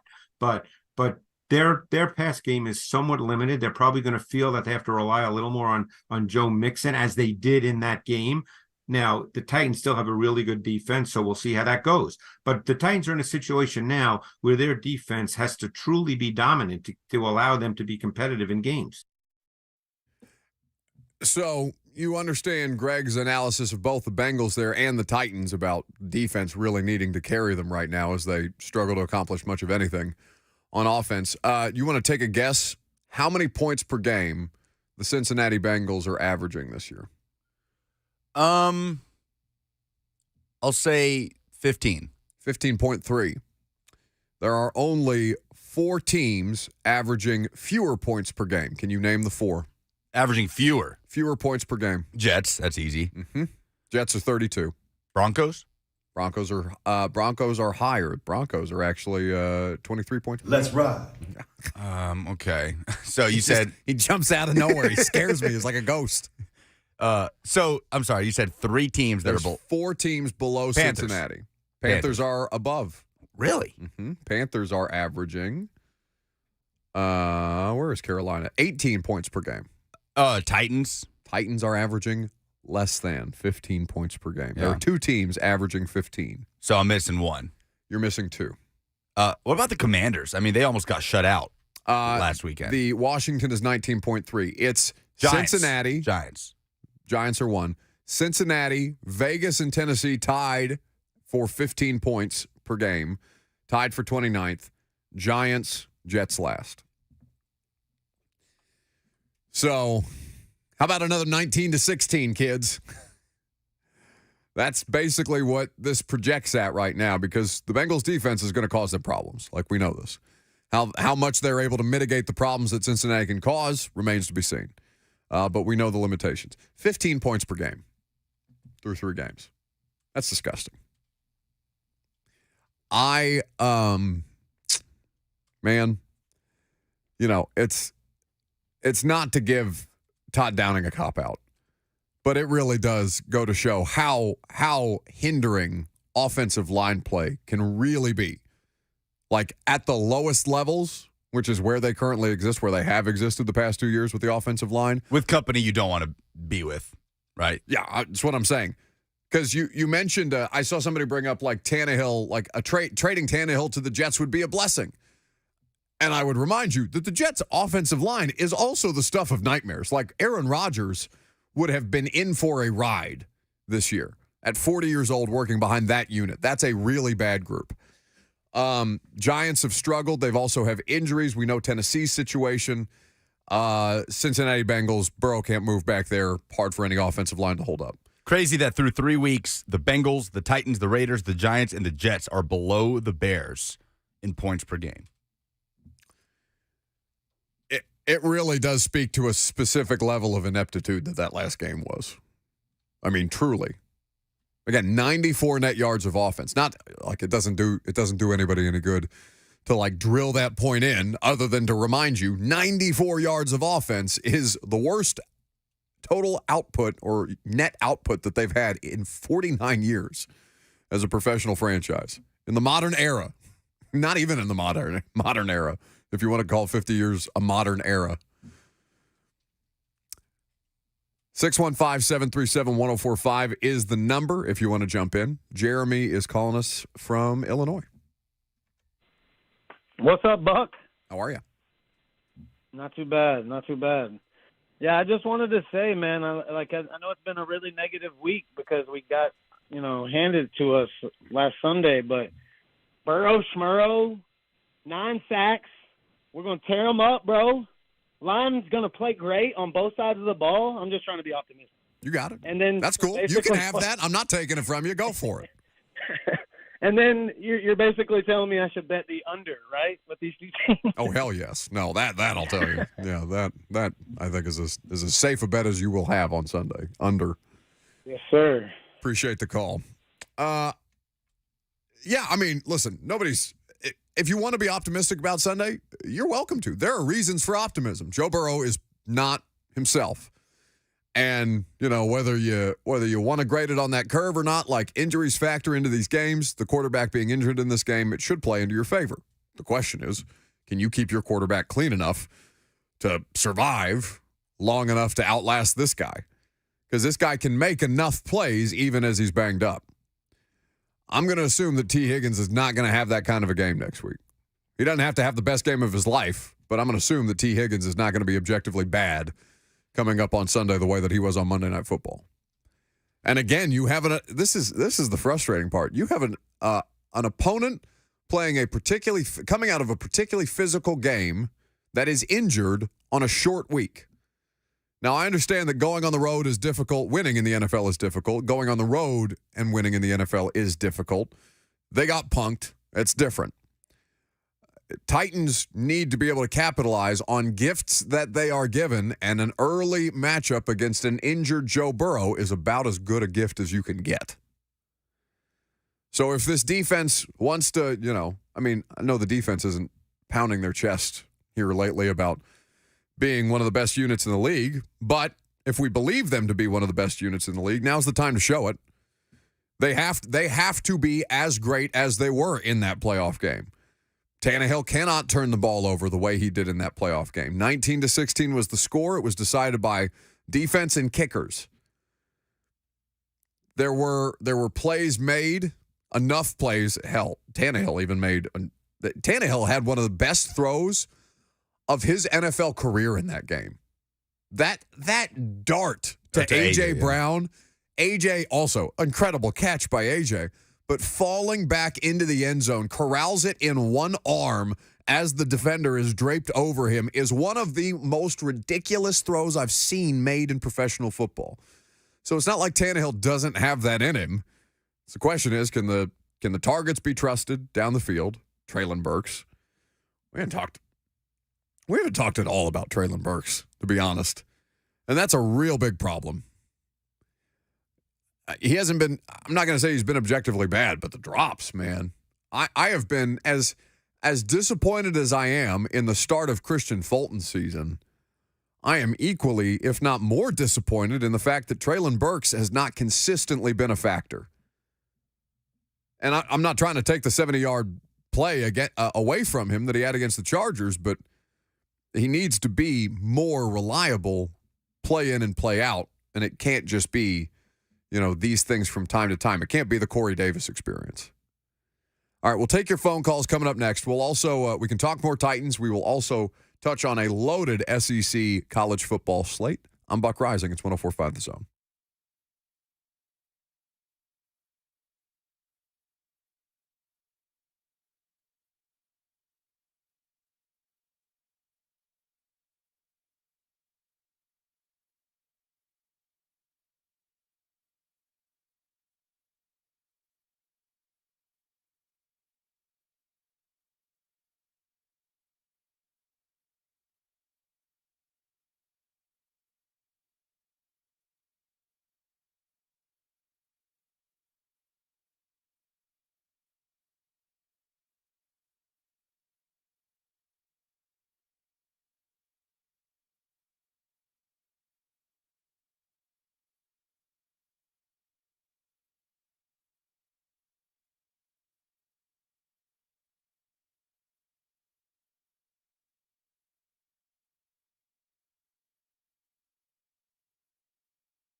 Jump in here if you want. 615-737-1045 is the number. Stay tuned during the segment. Going to tell you how to win some Titans tickets at the end of it. A reminder that, speaking of Titans games against AFC North opponents, Titans and the Ravens in London in just a few weeks from now, bud, right around the corner. Ramon, Kayla, and Will, myself, we're going to be broadcasting live from a bar in London called the Admiralty on Friday, October 13th. Many thanks to the Ingram Agency, who is making our trip to London possible. For more information about the broadcast setup itself, if you're going to London, we'd be happy to hang out with you. It'd be a lot of fun. 1045thezone.com/events today. Have you been to London? Have we talked about this before? No. You've not been to London? I've not. Why is that surprising to me? You're very well traveled. London seems like a fairly mainstream spot for most people. Yeah, whenever we would go visit our family in Italy, like we would hit like Switzerland or France on the way back, right, for like a day or two. Okay. But we just never made it up to the UK. Interesting. So we're looking forward to that. Be a good time. I had somebody tweet me the other day, though. The idea of watching this offensive line play on another continent sickens me. I said, yeah. London has to get – it's been a while since London's got a bad game. They're sending better and better games over to London. So, I don't know this is going to be a bad game, but Titans' offensive line situation may not be what the rest of the leagues look like. Either way, be a great time. Looking forward to being back over there. That trip was awesome in 2018. I've been to London a bunch, but it's always cool when you can do an event like this around it.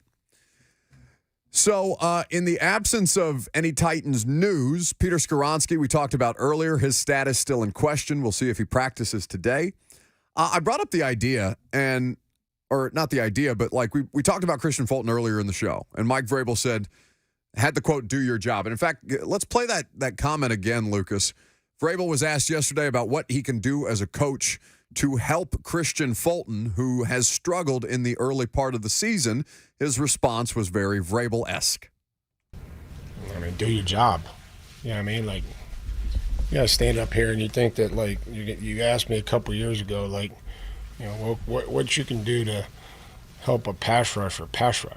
Like, do your job. Like, cover your man. Play cover 2. Reroute. Play inside number 1 when you're in quarters.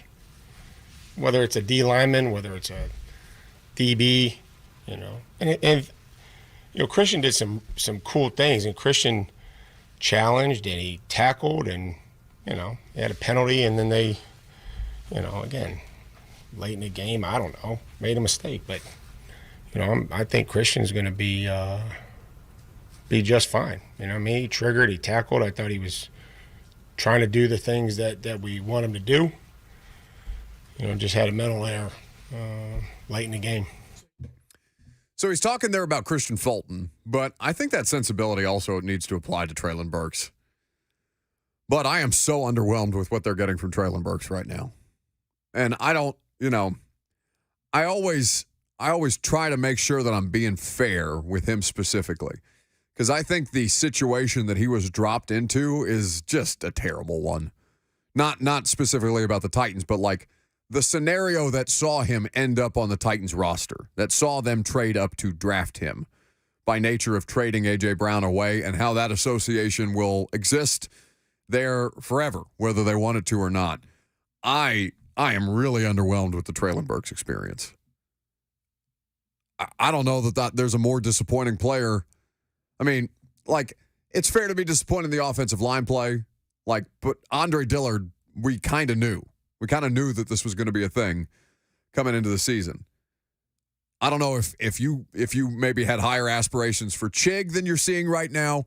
And, of course, both of these things impacted. They can't have much of a passing game if the quarterback is getting mugged. So the root cause of the issues are still offensive line related. But, with the game out of hand, Treylon Burks had the opportunity for a big play down the field, and he just dropped it. And, it's not they're not winning that football game if Treylon Burks catches the ball. But it was just kind of like you got to have that moment where it's about, show me that you can finish. Show me that you can be relied upon. The quarterback is out there trying to make desperation plays. there is one. It's a desperation play. Does it impact the final result? Ultimately not. Could it make you feel a little better about being able to accomplish something more than 94 damn yards on offense? Yes. Can it inspire something within that offense to show some sign of life? Because we talked about this. 33 of 45 total offensive plays went for 2 yards or less in that game. Do you remember what the biggest play down the field was? It was to D-Hop, right? No, Chris Moore. Yeah. Chris Moore. Do you remember how long the play to Chris Moore was? 33? 33 yards. How many yards of net offense did they have? 94. Think about that. No. Think about this. That play to Chris Moore netted more yards than their entire second half on offense. Oh, yeah. However you want to look at it, it's gross. And, it's a great play by Chris Moore. Chris Moore has made more plays down the field through 3 games than I've expected Chris Moore to make. Chris Moore has exceeded expectations. I just wish it was not in the absence of anything beyond the 170-yard completion. I know he's had more catches on the season than just the 70-yard completion against the Chargers, but meaningful plays in a game that you gotta have. I don't want to do the A.J. Brown comparison, but it's just such a gaping hole that is left when you have some dude that bleep it, he's down there. He can make that play time in and time out. And, yeah, okay, maybe he has a moment with Jalen Hurts on the sideline when the Eagles are up big in a game and he's just frustrated because he wants more catches. He wants more touches. Okay, that's fine. Let him have it. He deserves it. In the absence of that kind of a player, which they no longer have on their roster, I'm not saying that he has to be AJ. I don't think that's a fair standard to hold him to, but he has to be more than he is right now. There is such a, John Robinson is gone. The job is Rand Carthon's for the foreseeable future. We'll see what he does with it. But there is so much of this roster that is still relying upon production from Robinson-drafted players. Players that they think, or at least they told us in the offseason, we're going to take a step, we're going to make a difference this year, that they were comfortable letting the wide receiver position go until the 7th round with Colton Dow, and DeAndre Hopkins comes in and can make a difference. But it can't be that Treylon Burks is something that, he has to be reliable. And through 3 games, I don't know that I would describe him as reliable. Consistency, there are consistency issues in a variety of different places on this roster. But that Burks is a part of that is, I think, should be frustrating to a lot of people out there. 615-737-1045 is the number. Lucas, let's talk some college football. It's a big college football weekend. We'll have some Thursday night football tonight, obviously, in the NFL, some action too. But in the SEC, we haven't really spent a ton of time on Tennessee and South Carolina. We'll do so with Adam Sparks of the Knoxville News Sentinel tomorrow. How is morale? You're going to Knoxville this weekend. Are you managing? I will be in Knoxville. Yeah, I'm very intrigued by this game. Very intrigued by this game. I'm very intrigued by this line. I mean, I don't look, straight to spreads for everything, but I was surprised by this. Double-digit spread. I believe it still is opened in the 12.5 range. I think it's come down a little bit. I can open it and check. But I'm just curious where this confidence in Tennessee is coming from to win by a couple scores over South Carolina, who's looked really good on offense. There's problems there on the offensive line, but I struggle to look at Tennessee as confidently a double-digit favorite against this South Carolina team. I think this is the best version of South Carolina team that we've seen under Shane Beamer. Vegas consistently has overvalued them. Tennessee? Yes, this season. Things like the FPI, the Football Power Index, continue to overvalue Tennessee. I was listening to Pate the other night make jokes about his model. The what does he call it? His weekly rankings. The JP poll. The JP poll. The model overvalued Tennessee. He said this week his model put Tennessee. The computer spat it out, put Tennessee in the top 10, and he adjusted it. He put him at 13. Yeah, which nobody would, with any kind of confidence, would say that Tennessee is a top 10 worthy team. No, not right now. Not at this point in time. I just, who do you trust more in this game, Spencer Rattler or Joe Milton? Well, I think it comes down to a little bit more than that. And how does Tennessee affect Spencer Rattler in the pocket? Something they just weren't able to do last year. And defending when he's scrambling, when he's throwing on the run. I mean, he absolutely torched Tennessee doing that. Slay was in here on Tuesday for his weekly hit with RKW, and he's watching the extended highlight package of that game. The 18-minute, nothing but the plays, right? You get every play of the game. And I ended up sitting there watching it with him and watching as Kamal Haddon is 8, 9, 10 yards off his man, and it's easy first down, easy first down, easy first down. And then Haddon gets up talking trash afterwards, just reminded you what a disaster that was for the Tennessee defense. Kamal Haddon, man. They got to be able to affect the quarterback. They just have to. They have to be able to bother Spencer Rattler all day long. This is a Tennessee pass rush and rushing offense that has kind of topped the SEC, but now you got to do it against somebody that matters. Tennessee leads the league in sacks. South Carolina has been sacked the most times in the SEC. So is that going to continue to trend in favor of Tennessee on Saturday? Because those numbers are great and all, but Tennessee's been the top rushing offense in the SEC statistically. You know, they're tweeting out these graphics about yards per game and all these things that they top the league in. But when you went up against Florida and you were actually tested for the first time, you couldn't run the football. Longest run of the day in Gainesville was 12 yards. They need more of that. They need more explosive plays in the run game to take that weight off of Joe Milton's shoulders. And to supplement that, how much does Joe Milton run the football on Saturday with his knee situation? It looks like he's going to go. We're all in the dark about just how, in terms of 1 to 100%, what that looks like. We have no idea. They say he's good to go. He's ready to play. But he went down Saturday, comes out with a brace, and didn't look sharp in the third quarter against UTSA. So we don't know what that's going to look like. Does that hold them back from anything in the run game with Joe? Where last week, 81 yards, first play to score, that set the tone for Tennessee. They were off and running after that. But, yeah, you got to be able to affect Spencer Rattler. You got to be able to run the football. Show that you can do it against an SEC opponent, not just against UTSA and Virginia. It's a home night game. Does that impact how Vegas might be looking at this? Because you're going to have all the time in the world to tailgate, going to be a rowdy environment. People are still pissed at South Carolina for ending their hopes at the college football playoff last year. Dark mode. All of it, right? It's all of the things. So does that, that's still a big line, honestly, for what we've seen from the lack of trust that the coaching staff is showing us that they display in the quarterback right now based on the play selection, where it's either feast or famine, right? It's shots down the field or these infuriating bubble screens or quick flare passes out to the side just to try and get playmakers in space. I don't know. Well, they cut it loose against UTSA.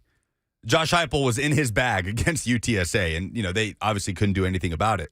What does that look like against South Carolina, and can Joe Milton execute it? But I do think this game comes down to a lot more than just Joe Milton, because it's not like Hendon Hooker had a bad day last year, right? No. Tennessee was not quite scoring at will. They weren't scoring on every possession, but they were answering. Tennessee had over 30 points in that game. It was that South Carolina scored on literally every possession. So this game's going to come down to a lot more than just, can Joe execute the game plan? You need this win in the SEC East. Georgia's, the obvious odds-on favorite to win the SEC East, as it looks like Alabama will be the odds-on favorite to hold serve in the West. We'll see how that goes for them. But Tennessee needs a conference win after dropping the first game of the year, the first SEC game of the year, to Florida. A lot of other college football games of impact in the SEC this week, and obviously the USC-Colorado game. Not a lot of discussion, not as much discussion around Colorado this week after the drubbing at Oregon. I think that USC-Colorado has the potential to be much, much closer. It's at Boulder. We know USC struggles on defense. USC did not look good. Caleb Williams looked good. USC did not look good as a team last week. Florida is at Kentucky. A&M is at Arkansas. Georgia is at Auburn this week. And Kansas, Texas, a ranked Big 12 matchup worth paying attention to. That Colorado-USC game be interesting. That's what I just said. Tom Pelissero is reporting that several Indianapolis Colts players have been suspended for gambling. I was answering calls. What do you want from me? multitasking. It seems fairly essential in our industry, especially in the industry that you are hoping to have a promising career and will have a promising career in play-by-play. You don't have to have your attentions divided during play-by-play. I'm a far better multitasker than you. That's in what world? Objectively true. In what world? I have a million more things happening back here than you do up there. Brother, a million more. In this particular setting, you are asked to multitask more than me. In every other facet of my life, I promise you that I'm more capable of multitasking than you. That and your selective hearing problem. You're working against two things. Three things. Boredom, selective hearing, and phone calls. That's what we're up against right now. But them's the breaks. That's right, Boris. We timed it right for once. That made me very happy. Shabazz in Nashville's up next. Yes, Mr. Rising. How are you? Fine. I'm a long-time follower of the Tennessee Titans from their inception into Nashville. I think that we misvalue our backup quarterback and his ability to help rearrange our ineptitude to change the game where it's playing when we get in a hole. I'm wondering if it would hurt the starting quarterback if sometimes you use him, because I've watched the team from Louisiana, how they use more than one quarterback, and sometimes that quarterback changes the tempo. So I'm just wondering if we can use some type of strategy to change our game plan sometimes, because we get stuck in the hole, get slow, or can't get out of it. What's your comment on that? Does it seem feasible that something that lasts? Well, first of all, when I watched Malik when he first started, his first weakness was that he could his escapability, and that was one of his strong points. Even the coach said that could be used as a weapon. But, I think he could have been used. We do appreciate the call, Shabazz, but that music that you hear is 60 seconds on the clock just for us to help keep the calls moving. But I do appreciate your larger point. A two-quarterback system is what he's asking for the Titans. Now, it's not unthinkable, right? The Houston Texans beat the Titans at home here in Nashville last year using a two-quarterback system that consisted of Davis Mills and, was it Will Greer? Jeff Driscoll. Jeff Driscoll, that's right. Who, I wonder if he's still around. Jeff Driscoll? I think Jeff Driscoll just got signed somewhere. Talk about just being a cockroach in this league. Shout out to Jeff Driscoll, man. I mean, that dude was he is currently an Arizona Cardinal. Oh, okay. Practice squatter. So thank you for the call, Shabazz. But do I think they'll employ a two-quarterback system? So they tried stuff with Malik last year, like certain packages with Malik. They didn't work. Now, I'm not saying that that's a Malik problem. It seemed disjointed from the start, and it really never seemed to manifest in the ways that they wanted it to. I don't know that they would deploy a two-quarterback system as a primary means of offense. I think it would be more, to kind of throw the defense off guard. Right. So, I don't want to say that they're not going to do it. I don't know that they'll do it. Through 3 games, we haven't seen them deploy any of that stuff, and Todd Downing was trying it, I think, earlier in the season last year. But we'll see. Last call for phone calls. We'll get to some more on the other side. We'll give you a quick preview of tonight's Thursday night football game on Buck Rising. It's 104.5 The Zone.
So I missed this headline a couple of days ago. Did you see Dion Lewis, former Titans legend Dion Lewis, got arrested? Arrested by police in Florida, taken into custody by officers at the Seminole Hard Rock Hotel and Casino in Tampa after he had allegedly been unruly and belligerent. Released several hours later on a $500 bond. So not the worst infraction, but there is a mugshot in which he looks torched. So, yeah, that's the latest in the life of Dion Lewis, who is sneaky younger than I thought he was. Dion Lewis, only 32 years old. That surprises me for some reason. Last call for phone calls, 615-737-1045. Speaking of that number, be caller number 5, and right now we will send you a pair of Titans tickets for Sunday's game against the Cincinnati Bengals. You will also receive a pair of tickets to the Titans VIP tailgate courtesy of Bullseye Event Group. You can hang out and pregame with Ron Slay if you are caller number 5 right now. Meanwhile, I'll go to 615-737-1045 is the number. Darrington is next.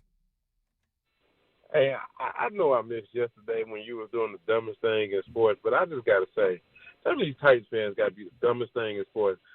Hello, if you got 2 quarterbacks, you ain't got no quarterback. Quit trying to put Malik Willis in them. He sucks too.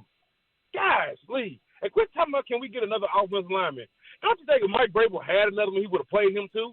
They all suck. It is what it is. Deal with it. It is football, people. Some years you got to just suck. Traylon Burks, he sucks. Point blank period. I'm sorry. He's a number 4 somewhere. Maybe a number 2 with a better coaching. Who knows? But he can't stay healthy. He is the equivalent of the cornerback out there, Fulton. Can't stay healthy. Good for nothing. Just out there, waste of space. Once again, it's another John Robinson pick. I'm sick of it. I'm sick of it. I'm sick of it. Y'all got to learn. Quit being so dumb. Buck, you're doing a great job. Lucas, I think you're very multi-talented, and you are able to do more than Buck does. All he's doing is sit there and listen to himself. And actually, that does take talent. All right, y'all have a good one. Thanks, buddy. See, the thing about your multitasking claim. It was a jam-packed minute. There was a lot going on and there. it was exactly a minute. Darrington is an established veteran. The man knows how the game is played. You want to know. Many of you hate him. That's fine. He knows how the game is played. I value the efficiency. I appreciate that he knows the game. Your claim that you are a better multitasker than me. You are asked to do a lot of things. You are correct. Do you consider yourself to be good at them? The best. That is my contention about your multitasking claim. Polls, please. Hello, my name is Borat. There is a show in America called Buck Rising. I like very much. As a man named Lucas, like my producer, as a motherfucker, will update something called Final Pollings. I'm very excited, very excited. Do it, Lucas. La la la la. Presented by Two Rivers Ford, who sells below MSRP on any non-specialty new Ford. Who is the Titans' best cornerback? 48% say it's Roger McCreary. 47% say it's Sean Murphy Bunting. 5% say it's Christian Fulton. Trippin' Titans on the F&M Bank chat says, does Lucas's multitasking involve AirPods? Sometimes, yes. When I clean, I typically have AirPods in. Clean the house, that is. Mm-hmm. What is the bigger concern for the Titans on Sunday? 87% say it's the Bengals defense and not a limited Joe Burrow. The defense, the Bengals defense is more concerning. It is crazy to dismiss Joe Burrow, but he is less than right now. That, I think you can manage. It's can you survive what the defense of the Bengals is going to throw at you on Sunday. Who is your SEC West favorite at the moment? Alabama, LSU, or A&M? Was it unfair to leave out anybody? Nobody really had any issues with it, it seems, but LSU, Bama, and A&M. Ole Miss doesn't really have a... Not after what they showed on Saturday. Yeah, I don't think so. So 49% say it's Alabama still. 44% say it's LSU. 7% say it's A&M, who will have Max Johnson the rest of the way at quarterback. Wegman out for the season with a foot injury. I would probably agree with that assessment. I mean, you know, the rumors of Nick Saban's demise are always premature, it would seem. So they're probably as bad as they were going to look against USF. And since then, I think you're going to see a version of Bama that is asking Jalen Milroe to just play within some degree of control. He just has to be special enough in moments, and I think that was the lesson that Nick Saban was trying to impart. Bama is at Mississippi State this weekend, by the way. Late kick in Starkville. Ole Miss hosts LSU. Rivalry, ranked matchup in Oxford. And then Texas A&M plays Arkansas in that rivalry game. That one could be interesting. Max Johnson with 4 quarters as the starting quarterback of the Aggies. I'm very intrigued because Tennessee will see him in a matter of a couple of weeks, October 15th, I believe, at Neyland Stadium. You saying very intrigued just made me miss highly questionable, and Poppy Levitar saying, see, I'm very intrigued. Who wins the NFC North? I'm your Poppy, is that what you're saying? No. 72% say the Lions, 16% say the Packers, 7% say the Vikings, 5% went Bears, LOL. That was the option, Bears, LOL. I know. And I imagine they just did that for comedy. It was my idea, and it still made me laugh. It's not the Bears. But Lions overwhelmingly the favorite according to this very scientific poll. You know, Lions and Packers tonight, by the way, on Thursday Night Football. You can hear it here on The Zone. Okay. I think that,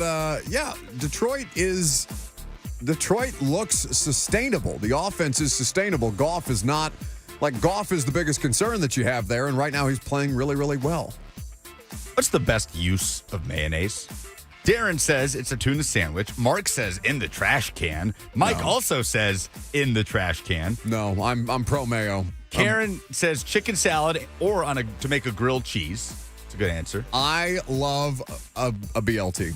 A BLT with some mayo, some Chipotle mayo, Gotta have some mayo. avocado mayo. You have to have mayo on a BLT, otherwise it's just a dry bacon sandwich.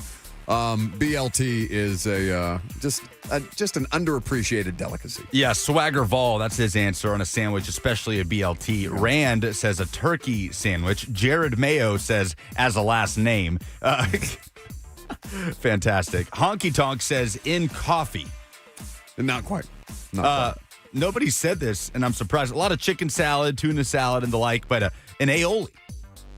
Oh, well, that is... You can't make an aioli without mayonnaise. Okay, Lucas, I don't think the audience is often making their own aioli, although it is exceptional. It's why fries, the preferred condiment for fries, should be mayonnaise as opposed to ketchup. Little mayonnaise, some garlic, some spices, maybe some dill, lime juice. I'm just saying. It's the best use of mayonnaise. I would agree with that assessment. A versatile condiment. Those are the polls. Okay, very good. That's the show.